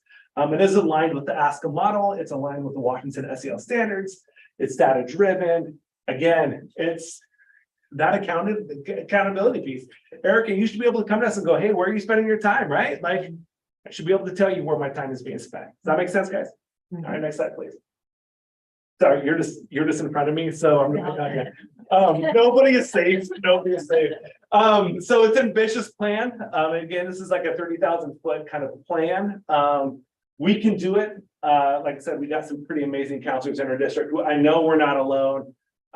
There's no need to reinvent the wheel again. We're doing a lot of the stuff. It's going back and really refining those details. It fits into our MTSS, our multi-tier systems of support, as well as our RTI, response to intervention. Again, we've got templates. We've been pulling those templates already and looking at them and diving into them and really ripping them apart and going, how can we use this? How can we utilize this? How can we use those tools to make us better? So those are kind of some pieces that we're using. And again, we got some pretty amazing people. Yeah, I think that's it. Yeah, Who? a shout out to, that was Shanna Crooks. She's just an outstanding communicator. She's so well organized. She makes things fun. We're a well-oiled machine, I feel sometimes at Arlington High School. And a shout out too to Terry Helgeson, who's our new leader and who just seems to be diving into this with a lot of dedication. Went with the group of counselors to the WASCA, the Washington State Counselor Association conference this year. And so we're all very confident with her guiding this new big, huge, ambitious undertaking. So it's really about positive change, positive differences, being intentional, being planned, being programmatic, and really moving forward with the comprehensive school counseling plan. Thank you guys for your guys' support. Do you guys have any questions for us? Actually, do you have any questions for Jen? Jen, you're more than willing to answer those questions for us. Thank you. I will point out to the board that the actual plan, the template with the actual plan is attached to the board plate. So it puts it all as organized as you said. It has, the use of standards, and then it talks about the use of data, and then. Is it possible to show that on the screen? Can you do that for us? And then while she's finding that, so the next step is another 3 to 5 years where we really dive deep into each of those 4 goal areas. So you really look at the use of time, what's that telling us? What adjustment do we need to make? Use of data. So this isn't just a 1 year, here you go, this is it. This is really a comprehensive 3 to 5 year look at. And it's what kind of tools are we using for each component and how are they measured and all of that stuff. And then again, are we using them? So it's really about refining all of that stuff that we're using per component. So. And As this a is counseling required group, by we meet once a month to dive into components of this plan. I have a really random question. I might have a random answer. Okay. What happens if you don't meet your 80-20 goal? Do you have to go to counselor? Like, you have to come to my office. Pension? Yeah, like, and what would deter that, that milestone of 80-20? What gets in the way of Ooh. 80%? That's a great question. Like I said, a lot of it is being able to remember that we have to document some time, right? And being able to chunk it out. Normally when those things come across twice a year, it's like, I'm guilty of this. But it's really like, I forgot to actually plan out because it's on a 15-minute increment basis. And so it's like, oh, oops, the day got past me. And because it has been, it's been wild and crazy, or it's like, if it's not one thing, it's another. And so, or I'm plagued with meetings that I didn't know they were spontaneous. And so sometimes that happens, but it's really about looking at it and going, where are we spending our time? And if I'm not hitting that 80-20, then how do we go back and go, how can we reallocate? And is this what we should be doing versus is this what is expected of us? And it's a goal. It's a. Yes. Right. Yeah, Yes. I think No it's detention. formative, like Yeah. guideline. And is it like an As- average over the year, or is it every day, every week? Is it? Well, we designate a week in the fall and a week in the spring for every counselor to pull their time for that week. But again, we try to not have it be around testing weeks because we know that Yeah. we're sometimes pulled in different directions during that. We try to not pull it during those winter months when we might be covering lunchroom, so trying to get a real picture of it. So you're doing a snapshot. You're doing a Snapshot, yeah, Okay. typical week. What's a typical week look like? And if it's not that 80-20 or close to it, Yeah. we look at that, think, what do we need to do differently? And so it's those ongoing conversations. It's a great question. Though. Okay, so we're required by law to have this plan. We have a plan. What happens if you don't like something? Can you change Yeah, it? yeah, that's that next, this is just a transition plan. Eventually, This is the plan after of 3 to plan. 5 years, will come the full comprehensive. But the But plan is everything- always, yeah. it's a living, breathing document. So if at one point in time we're looking at it and going, this isn't really working for what the needs are of our community and our students, then maybe we look at changing it and we adjust it a little bit to meet the needs of every student. And that's what this plan is about. And the data you would give us would also say, this is where our time has been spent. Yeah. We might need more Yeah. counselors, we might need people in other, in another capacity. Yep. Yeah, okay, yeah, because that would make sense from a budget standpoint or allocating resources. That's what we would need to know after you're assessing. If you're looking at data, right? I'm So looking those are at gonna be the data. pieces that are Yeah. gonna advocate for a program. Yeah, it's gonna drive the decisions that, fund or, Yeah, for things sure. around, yeah, makes sense. Yeah, we're gonna have templates for like annual program appraisal, Okay, and I think we're gonna be setting up an advisory council eventually Mhm. as part of There's the lots full to it. implementation. Yeah. So there's a lot of accountability pieces built into it, Mhm. which can seem very overwhelming at first, but. Like a fire We've got hydrant, the- drinking from a fire hydrant. This is about what We've this is got the gonna right be, yeah. And it's really about coherence of our efforts to meet the goals in our strategic Yeah. plan. Because when you think of goal one, it's increased student learning and achievement. The things that are happening within, like 80-20 makes a difference. Yes, and it really goes back to exactly what you were talking about. It really enmeshes everything, and it is not one more thing. It is intertwined with everything. And so that's the pieces that we are like, that's what 50-30 is. It's like we have the district strategic plan, we have school improvement plans, we have directors and departments here at the district office have improvement plans. This is a plan all focused on the one thing, is to improve student learning and Yep. achievement. And that's what the focus is. Yeah. Any more questions for our I was wondering, about it looks like it's a big transition maybe on paper. I was thinking about the professional development. I was wondering also, aside from that, if there was any challenges that you've already had to overcome or any concerns that you had at first that you have had to kind of work through and how that came to be. I think this is obviously going to serve our students more successfully, but I'm just a question about the process. You wanna feel that one? Of different challenges, it is just a lot of work, I think, taking those steps. One thing that we've done is we've set aside time, right? So that every one Friday a month, all of the counselors come together. We meet with I meet with secondary for an hour, then the elementary joins for an hour, and then secondary leaves, and then the elementary, so we can address needs at both the elementary and the secondary level. And then we have that cross time to really dig into what we need to look at and analyze and focus in on. And that's why this plan got done this year, is because we really spent that time. That was our one goal as a counseling group, is to get this created and adopted this year, so we can move into really digging deep into what this means for the counselor team. It's easy as a counselor to be like, I can't make that meeting today because I've got so many irons in the fire. But we really have to be intentional to go, I have to go to this meeting. Why? Because it's going to set, it really puts things in place across the district that we can all support each other. And so it's that one time that we sit down as a team to sit down and go, hey, we got the other set of running shoes on. Let's go, right? And so that's the big pieces that we've had to overcome this year, is being able to be intentional about the meeting time and the work that we are all doing, because we're all doing great work. It's just making sure that we're all doing great work together.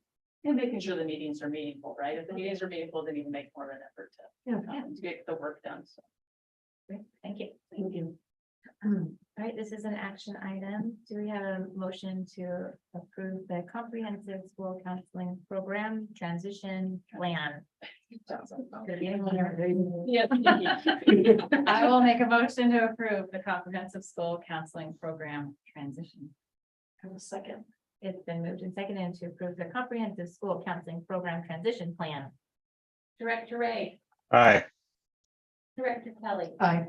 Director Kingman, Sounds like it's way overdue. Aye. President Levesque. Aye. Director Knapp. Aye. Right, that is now approved. Thank you. Thank you. We're excited to start. All right, and thank you. Thanks for being here tonight. Next up is our financial highlights of our current budget. And Nina should be on Zoom. But she's not sharing her picture. Oh, she's sharing her screen. Nina is with us. Good evening, everybody. Oops. Yeah, so sorry I couldn't be there with you today. I'm waiting to get this show on the road, trying to get to one part of my screen. And it's not letting me get to the button that says slideshow. Go to the right. Something else is in front of it, unfortunately. What happens when you are on Zoom? Slideshow Oh, there you go. from beginning. Go.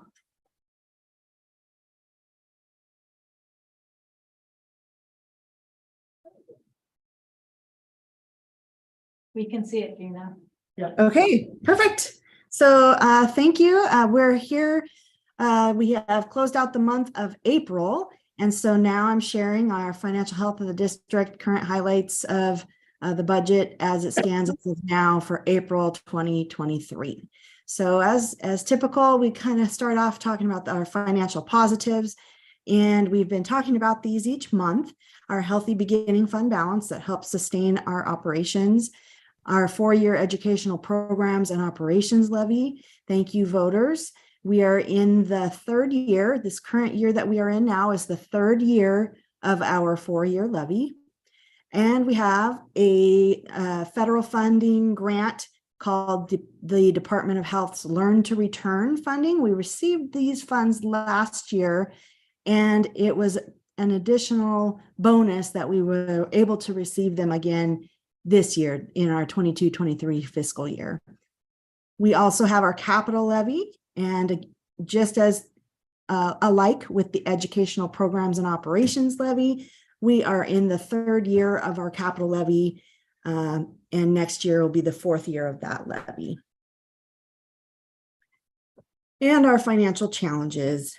Our board, when we've been talking about this, we had recommended a spend down of our fund balance, which has supported programs and services through some challenging times, but it results in a declining ending fund balance compared to prior years.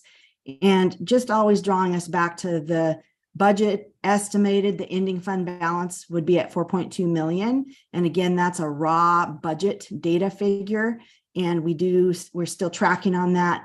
And I'll share more about our fund balance and the status of it currently in our future slides.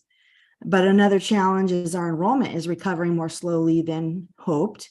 We have about 58 students, FTE, full-time equivalent students less than we had budgeted to have for 22-23, which equates to about $850,000 less in state apportionment for that enrollment.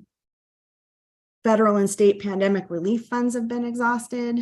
And then we have certain programs with unique needs that are greater than the revenues generated by those associated funding models. And so we've spoke about our special education programs and the critical nature of the services that we provide there, and that the state's funding model is not keeping up.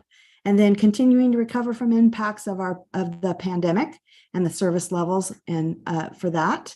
Then the state funding models that were reformulated by McCleary, they continue to lead to funding gaps. And then our final challenge is that we're in the process of reductions for 23-24. Just talking once more, the little bit of detail to show about our enrollment that is recovering more slowly than hoped. We've been taking a peek at this chart almost every month, just keeping it in the highlight of our brain. A district our size, what is our typical enrollment for Arlington School District? And the peak of our enrollment was 1920, 5,585 students. We dropped some during the pandemic. We were recovering about 100 kiddos a year since then, but we're still not at pre-pandemic levels. And so the budgeted student FTE for next year is 5,373. And that's very close to similar to what we have now. Here is a picture of our fund balance. The chart that we look at, we are following closely the progress of our ending fund balance at the end of each month. And it is following the trend that it has typically followed from month to month to month in previous years, with the high points being in October and April, when our property tax, the biggest chunk of what is due at the county treasurers for property tax, the local levy money, is collected and turned over to the school district. The big chunks come in during those months. So that's when you see a large rise in our fund balance. But as we have been talking about, we are showing a lower trend overall. That lower dark navy blue line at the bottom is the year that we are in now. And as of April, we are at $7 million. And we do still expect to end somewhere over in here between the $6 and $4 million. And I just keep this slide in here as a reference point because it's something that we refer back to frequently, is the values that guide our budget decisions and the wide array of areas and priorities that have to be considered and balanced, but also because we have been revisiting our fund balance often and a lot, and that we have pointed out that there's flexibility in our minimum fund balance policy, especially in times of emergency. Then a couple of other highlights and information, our local tax revenue, we have collected so far about 8.4 million of the $9.3 million that were budgeted for our tax revenues. So those have been received as of April. Our expenditures as of April are 99% of total budgeted expenditures have been either spent or we have obligated the funds through purchase orders that we have sitting out there. And then our special education, our safety net grant application, that is something that we'll be hearing more about, but I believe we will have a pretty substantial amount that will go through the process and hopefully be approved and will assist us with some of the costs that we have incurred in supporting some of our higher needs students. And I have brought back the OSPI financial indicators tool. As we get closer to the end of the fiscal year, we'll have our firmer data points to be able to get a better measure here, because I have extrapolated for 21-22, and I've also extrapolated for a budgeted estimated 22-23. The OSPI tool uses a bunch of weighted measures and comes up with these scores. And they post this tool on OSPI's website. And just that bottom line, as there's a cut score of 1.75, at which they would consider you to be on financial watch. And just if I plug in our budgeted raw numbers, like fund balance, total revenues, total expenditures, just based on budgeted raw numbers, it does generate that 1.55, which would be below the cut score, but it is likely to be more in the 1.75, 1.95 range once actual figures are compiled for 22-23. And when we're no longer just using raw budget data from the start of the year. Our 4-year working forecast is under construction because we're working on that for next year and the years for the out years from there. But we are still have our reduction plan of 5.9 plus million, and don't have a change in that at all at this point. And bringing out minimum fund balance, just that our current board policy minimum fund balance is 1 month's average operating costs with exceptions for emergencies. So that means about 8%, and that would be roughly wanting to end the year with a $7.7 to $8 million fund balance. If the levels of minimum fund balance were a target of 6% of expenditures, that would be a roughly 5.6 to 5.8 million as a targeted ending fund balance. If the levels of minimum fund balance were targeted at 5%, it would be roughly 4.6 to 4.8 million. And I'm not making any kind of recommendations about that at all. I'm just having it for board, awareness and consideration, because we know we will be less than minimum for 22-23, and that's allowed by board policy and noted at board meetings. We will still be less than minimum for 23-24, and that's still allowed by board policy, as we can take time to align back to an appropriate minimum fund balance goal.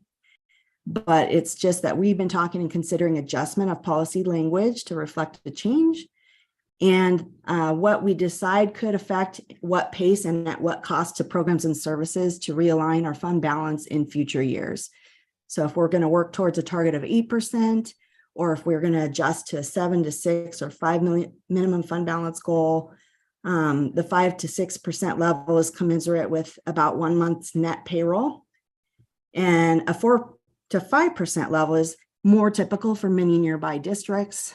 And then there's also potential language for board policy. I've seen some other districts utilize this, and it says authority of approval of the annual budget rests with the board of directors, which may adopt an annual expenditure plan with an estimated total ending fund balance that departs from this minimum target when it determines this is appropriate for a particular fiscal year. So that is food for thought as we talk about the financial highlights of our current budget and where we're going. And that is the end of this part of my presentation today. Do you have any questions, or did you want to make any comments or discussion? Director Ray, any questions from you?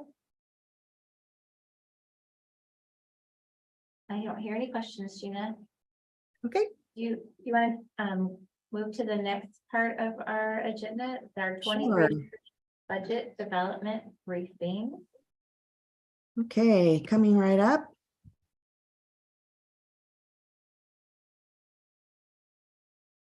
And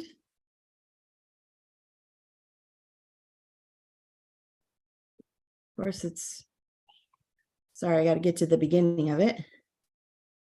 Can you see it? Looks good. Okay.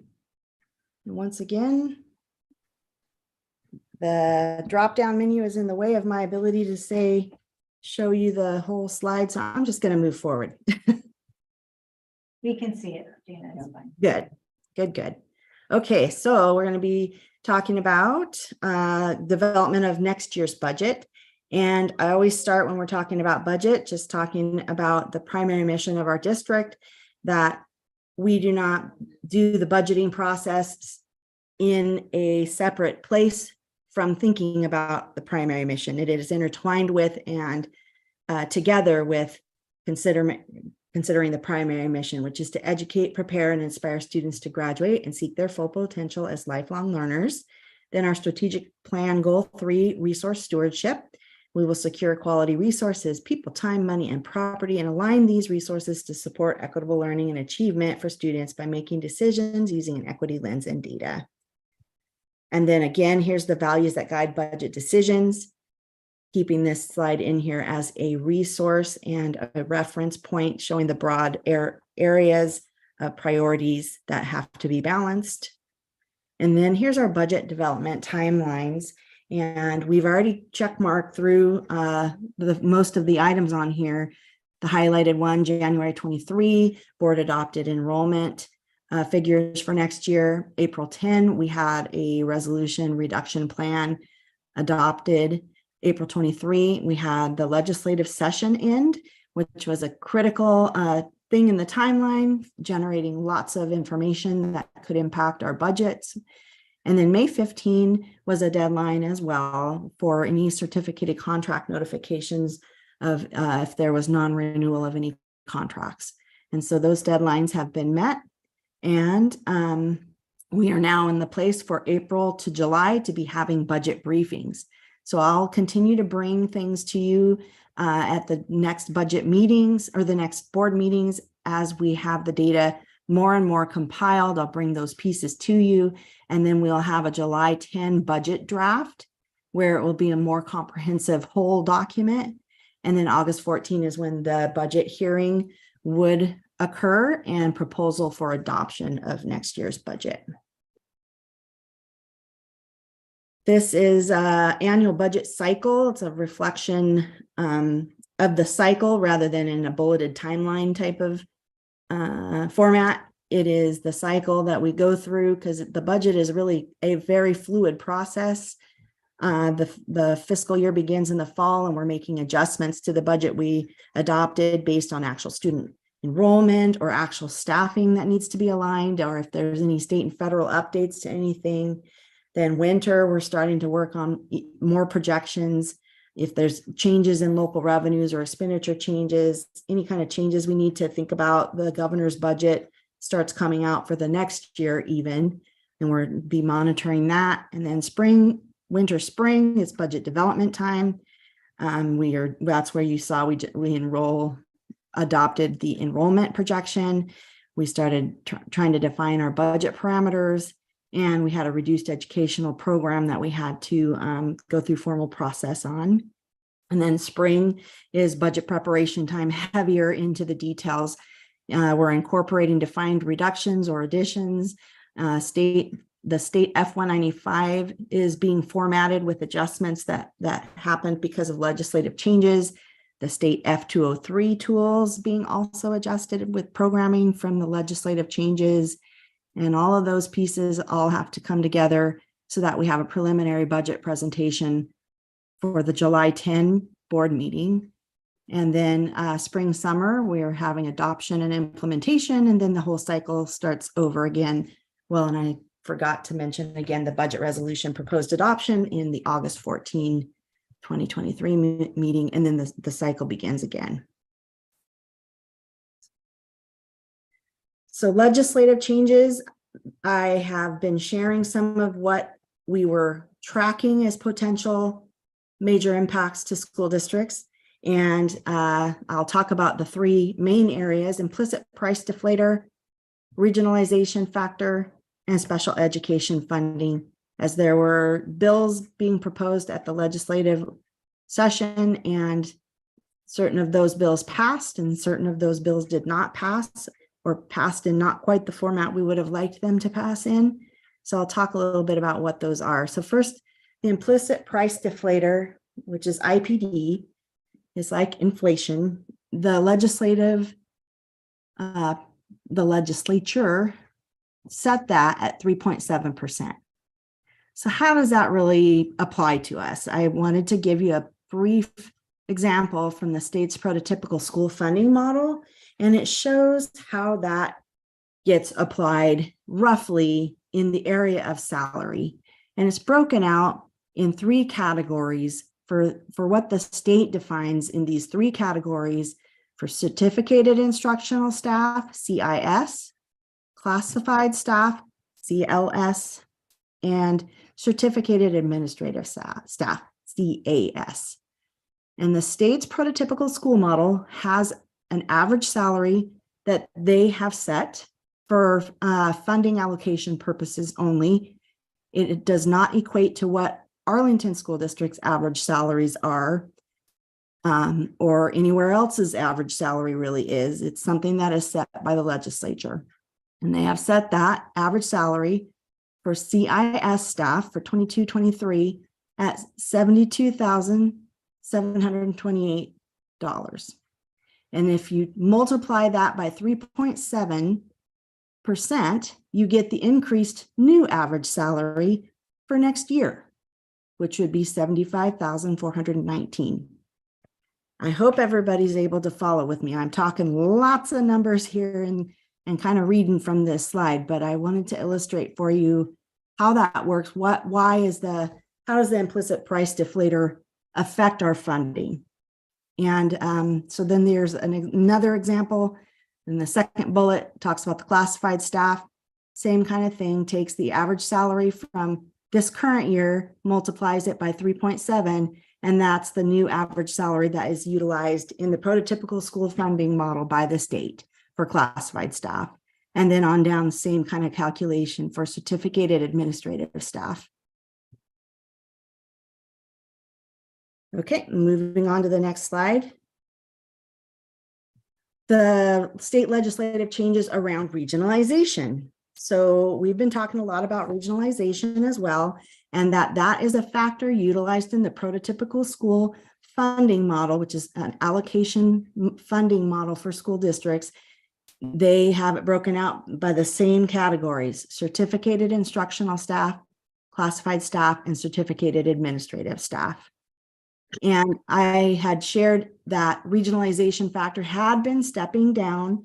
We started at 18% 4 years ago, and it stepped down to 17 and then 16. And then in 22-23, we were at 15%. And we believed that it was going to continue to be stepping down by 1% each year, which would have been equivalent of about $1 million if the legislature didn't do something about it. And they were required to do some analysis and some rebase work. And what they ended up doing was, with their calculations, they gave an experience factor to Arlington School District for the certificated instructional staff, which basically means that we're going from 15% regionalization factor to 16% regionalization factor when applied to certificated instructional staff.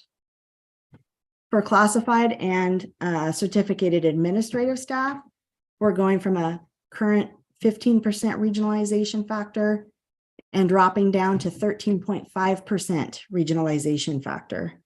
And then next year, that's going to decrease to 12%.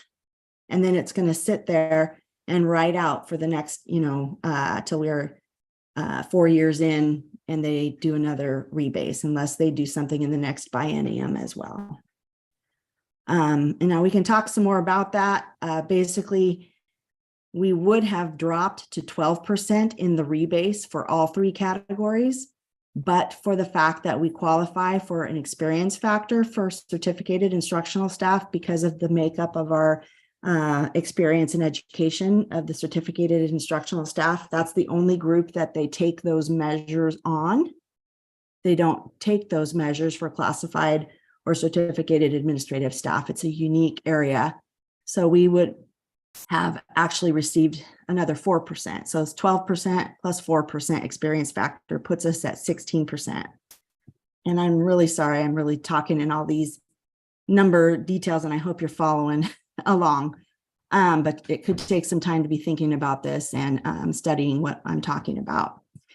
The classified staff would have dropped to 12%, and same with the certificated administrative staff, it would have dropped to 12% for next year. But the legislature heard and responded to the advocacy around that to say, give districts a little bit more time, don't step them down so quickly. So they wrote in a step down factor. So instead of dropping to 12% right away, there was a year reprieve where they go down to half of what we would have lost. So instead of 3% loss, it's only 1.5% loss in regionalization. Okay, so what does that really mean to us? Well, here's how it gets applied. Yes, is there questions as I'm going? Gonna say, how much does that cost us or give us? And what's the,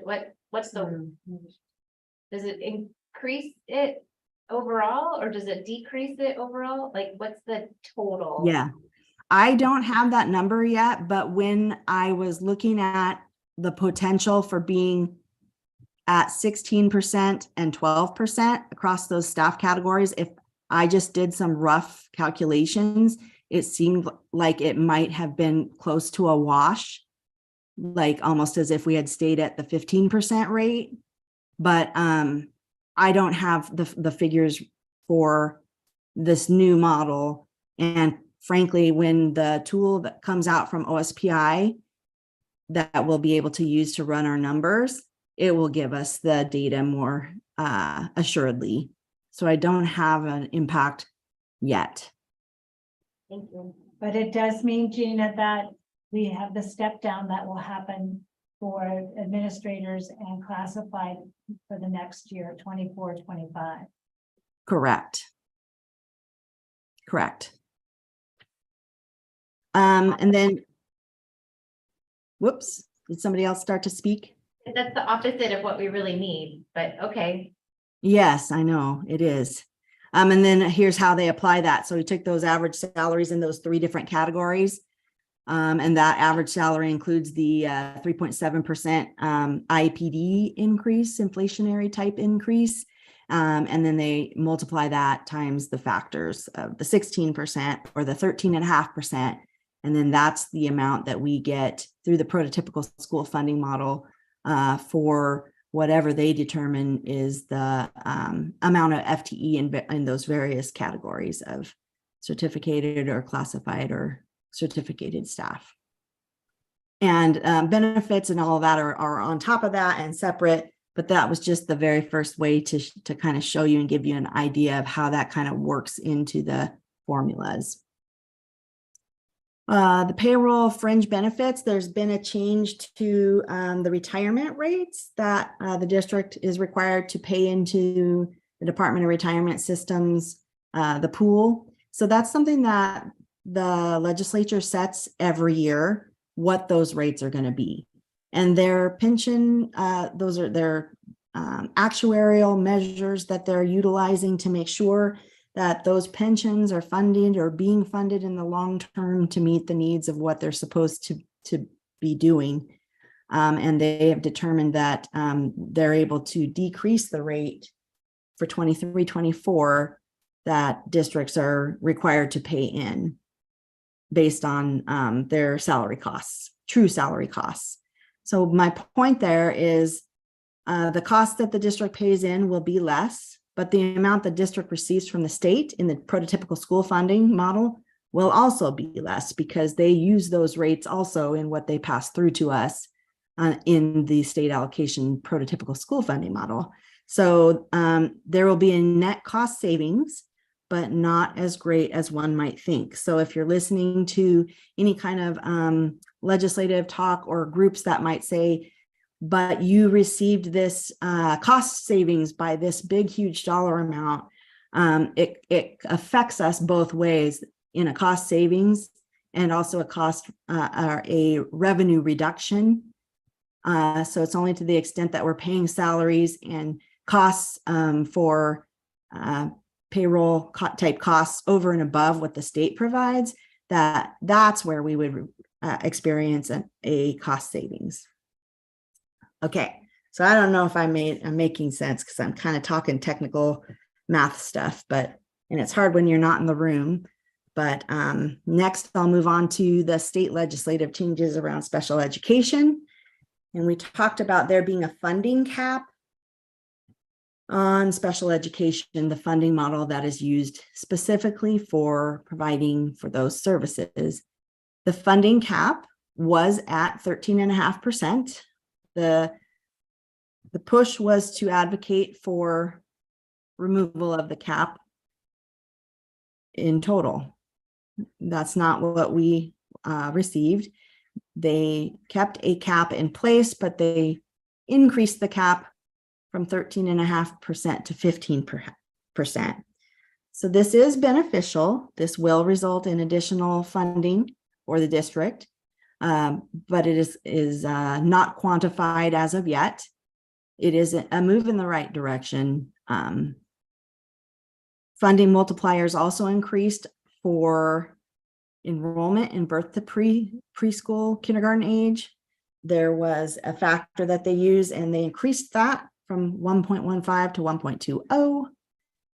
And then there's 2 tiers that they measure enrollments of students that are outside of birth to preschool age. It's kindergarten to age 21, and the enrollment of students who spend greater than or equal to 80% of their time in a basic education atmosphere or setting. The factor there is moving from 1.0075 to 1.12. So that will equal additional funding. And then enrollment of students who spend less than 80% in basic education setting is going to move from 0.995 to 1.06. So they have increased those multipliers. I do not have a figure for what that's going to translate to yet until the state generates their tool that allows us to put our data in, and then it'll give us our figures. Like I've been saying, so we don't have the impact of the legislative actions in dollar amounts as of yet. The state does have a multi-year tool that they have put out, but it is not reliable as of yet to take that data and really use that. I've been looking at it and trying to start compiling and figure that out, but we still don't have the tool that we actually need, and it should be out within the next week or two. And then we'll be able to get some firmer data on our revenues and bring that to you for your awareness. And we have expenditure impacts. Those calculations are underway. We're working on all the exact calculations for all the staff. And then we're still in the middle of the implementation of our reduced educational plan that's underway, but no significant changes to report. And the next step, as well, is our 4-year forecast. We do what's called an F195F, and it's a 4-year budget and enrollment forecast. So the step 1 of that is to use our board adopted enrollment for 23-24 and project the next 3 years of enrollment and we'll later use that in projecting a 4-year revenue forecast. So I like to show you what I've been coming up with for that 4-year enrollment forecast. This is a detailed look. The gray column is what the board has already adopted for an enrollment estimate for next year. And then the yellow columns on the right side, 24, 25, 25, 26, 26, 27 are what is being projected at the detailed level, kindergarten through 12th grade.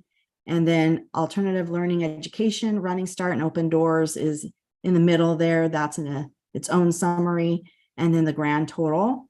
And then you can see an increase percentage and then a FTE increase at the bottom from what that represents as an increase over the previous year. And the sources that I'm using we're starting with the board adopted enrollment for 23-24. And then looking at the flow analytics demographer work that was done, there was a memorandum dated January 28, 2022.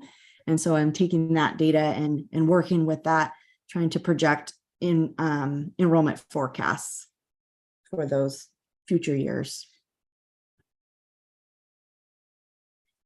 And this is a summary level of that data. Yeah, question? Can you go back to the previous slide? Sure. Can you explain how that enrollment is projected? What is your, I don't know, your multiplier? How do you determine, is that something that's through the F-195? Is that, how do you decide what to put the enrollment at each year in the future? I'm looking at the flow analytics memorandum and utilizing that information. That's where we're mostly getting this information for the future years. And it uses birth rates and weighted averages, and also looking at roll-ups, like what grade was what estimate when, and rolling that up. So it's not a real firm science, and we'd have to study the flow analytics memorandum that was presented, I think, back in January to the board. But in the past, did you use just a regular like 2%, 3%, 5%? Did you have a different way to determine it? No, and I'm not using a percentage increase. I'm more looking at what the numbers are. And then that tells me, well, that generates about 1.49% of an increase. And it has been in the years past about a 1% increase. It just has varied in the past, but it has depended on birth rates as well. And previous years enrollment data, actuals, weighted averages by grade across 5 years. And so then it projects averages into the future. Gina, how long has it been that Gina, how long has it been that we've had to do 4-year projections? Has it been 2 or 3 years? Since I believe it was 18-19 was the very first year that we had to do that. 18-19. Yeah. So about 4 years, 3 or 4 years. Do you think the flow analytics data might get us closer to what we actually are going to have? It's really hard to tell because it's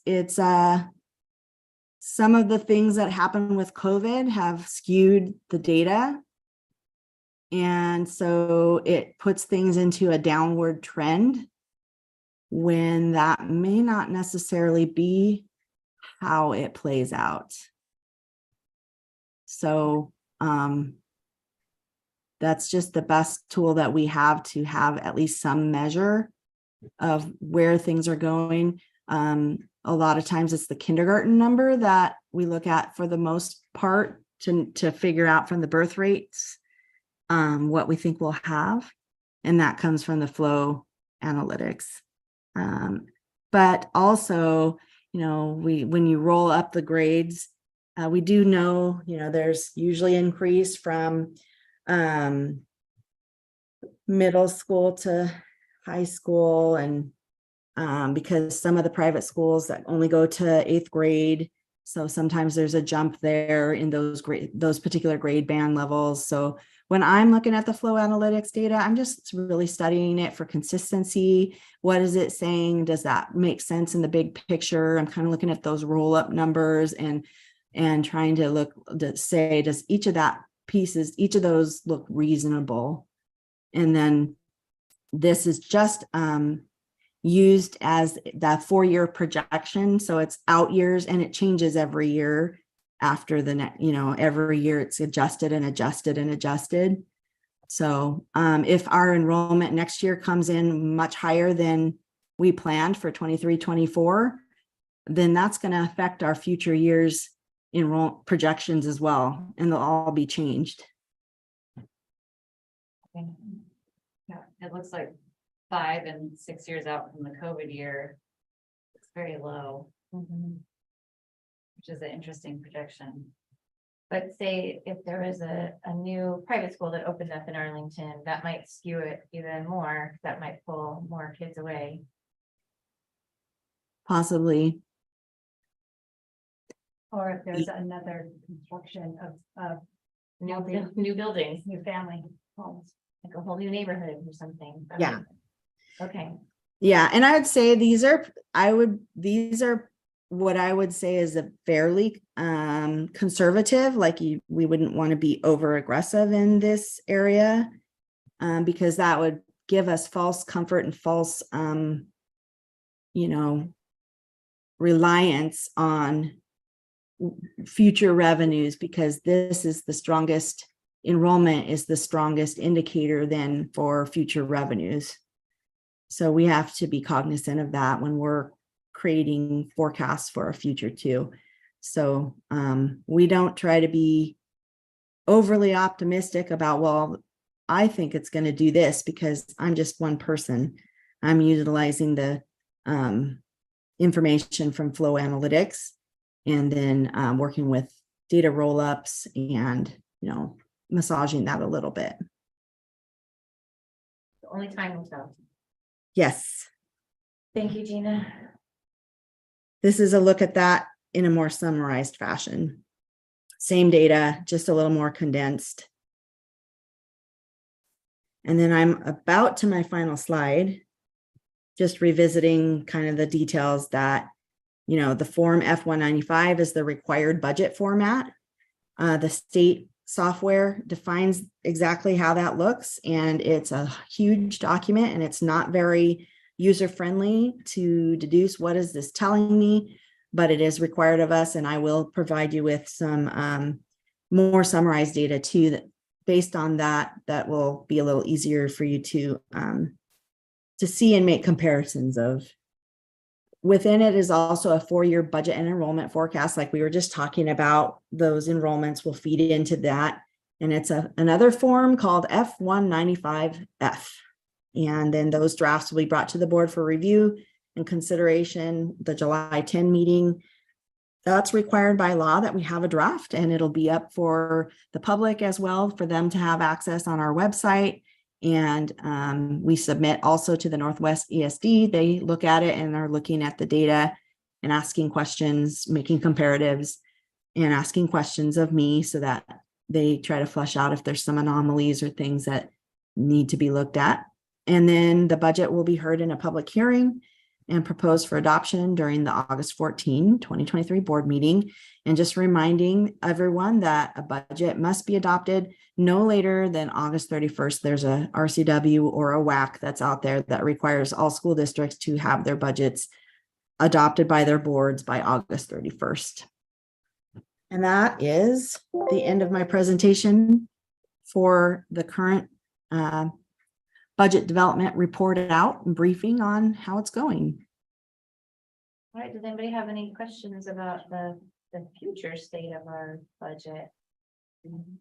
All right, Gina, next up, we'll have our first reading of our board policy 6111, our tuition policy. And we'd like to welcome Gina back to the screen. Okay. So this is WASDA recommended, and it's basically just doing some very quick updates to make sure that we're up to date with this policy. And as you can see, it just is talking about tuition and I think it's just making sure we're compliant with whatever the laws say around charging tuition, because we can't just charge tuition for anything and everything. But we are not needing to make any changes in our practices or what we're currently doing or plan to do based on changes to this policy. It's just a WASDA recommended, and when I look at what needed to be put in there, I understand and I agree. So this is for your review and first reading. Any questions, concerns, recommended changes? Wondering about the first line, who wish to being changed to after approval by the district to, like, how is that process changing? I don't think we're doing this at all right now. Okay. So they have And to I don't even know apply? of anybody who does. This is for if they're 21. Right, so they need to, is that like an application process or? You'd have to contact us. Why would they want to? No idea. Okay. I haven't even heard of any districts talking about doing this. Okay. Okay. Why do we need a policy that talks about charging tuition to students 21 or older if we have no students that are 21 and older? You actually could allow them to, I believe you can allow them to come, but you're not going to get any apportionment for them that you could charge tuition. I believe, is that right, Gina? I think so. And I think it is one of those things like, so that you have it in place if the situation ever does arise, because it technically could. And then if you don't have something already in policy, that you're just stuck with nothing and you haven't set the path for what you would do. But I've never run into this in my time. So I think it's fine to have it in there. And I would accept what the WASDA, I would recommend that we accept what WASDA has said that we do. It's giving authority to the district by saying after approval by the district. So it's making sure that there's a stop point in there. And also tuition and special fees may be charged to offset the maintenance and operation costs for summer school and other optional student vacation period programs. This is an area that's making sure that our policy says that we have the authority to go ahead and charge summer school costs, because that's pretty much almost summer school and online is almost the only thing that we would charge tuition for. Back when all day kindergarten didn't used to be full day, it was half day. And then schools could offer optionally like the full day kindergarten. And it wasn't provided by the state in its funding models at all. Districts were allowed to charge tuition for those programs too. So there are certain things that districts are allowed to charge tuition for, but we can't charge tuition for just our basic education program. So it's kind of trying to make sure there's some differentiation there and awareness that there's a difference between charging tuition for just anything you might think you want to charge for and the authority to do so. Thank you for explaining. Any other comments, questions, concerns about 6111? Okay, we'll move right into our information items and we'll have our superintendent's report, Dr. Sweeting. So I wanted to start off by saying that last Thursday we honored 5 outstanding students at Rotary.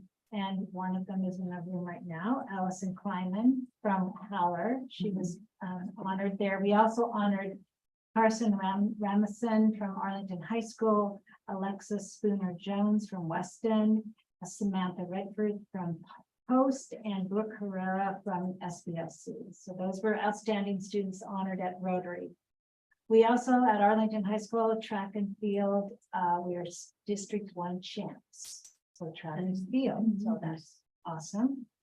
Tomorrow night is the class of 2023 Arlington High School Community Scholarship Night. So Mary will represent the board and handing out the McGuire scholarships, and I'll hand out my servant leadership student scholarship and the AEF scholarship. We're doing several things tomorrow night on that. there is on the 31st of May, Arlington Employment Fair, where from 5 to 8, where there'll be at least 35 companies and organizations represented. Students can come network, job support, job opportunities. There's free childcare, there's Spanish translations and more. And then there is this cabaret from some music groups at the high school, the Arlington High School, that's on June 2nd and 3rd. There's a show, music, and dessert. So tickets are online. And finally, board, please mark your calendars for the 8th grade celebrations coming up. But we need to make sure that on your calendar is the graduation. So Weston High School is Tuesday, June 13th at 5:30 at the BPAC. And Arlington High School is on Thursday, the 15th. It begins at 6 o'clock, but we have various pools, carpools that are going to go to the arena, the Angels of the Wind Arena. So that's what I have. Thank you. Legislative update and discussion. Director Kelly, do you have anything to share tonight? I don't have anything to share tonight. I do have my ledge rep meeting next Tuesday, so we'll have Monday off. And I'll be interested to see, because I'm sure it will be more of a summation, because when I had my last meeting, it literally was the finality of the session. So nothing to share tonight. All right, comments from board members. Director Knapp, do you have any comments? I just was kind of blown away by the simply amazingness in this room tonight. So much so that I forgot my words. So I want to tell everybody, thank you for the presentations. That was a word I could not remember earlier. They were extremely valuable, and I think that overall the theme just showed this intentional purpose of the entire district, whether that was staff or students, and I just feel kind of elevated by everybody else tonight. So thank you very much. Thank you. Director Kingman, do you have anything to share? I'm feeling elevated also. No, I have nothing else. Right, Director Ray, are you still with us? Do you have anything to share? Still with you, nothing to share. Good presentations. Thank you. And Director Kelly, anything else from you? No, just all good news. Glad to hear a range, and I think that goes to the core of just the intentionality. I think it's also top-down approach. I think it starts from above, and if we are intentional, or our admins, our staff at those levels are intentional in what they say and what they do, then that's being true to yourself, and it's true to our mission as a district. So it's across the board. Thank you. I want to say thank you for putting all the things together tonight to help honor and recognize all the positive, good things that are happening all across the district every day. And also, as a point of personal privilege, I just want to say happy birthday, Mom. Oh.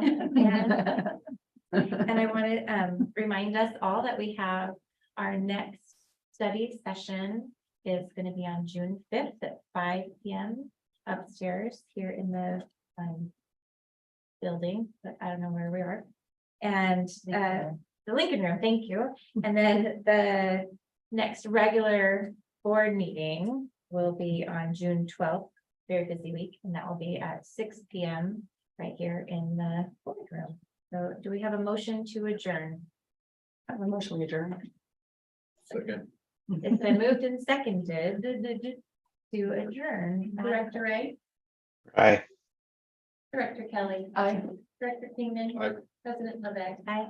Director Knapp. Aye. Right, meeting is adjourned. Everybody have a great night.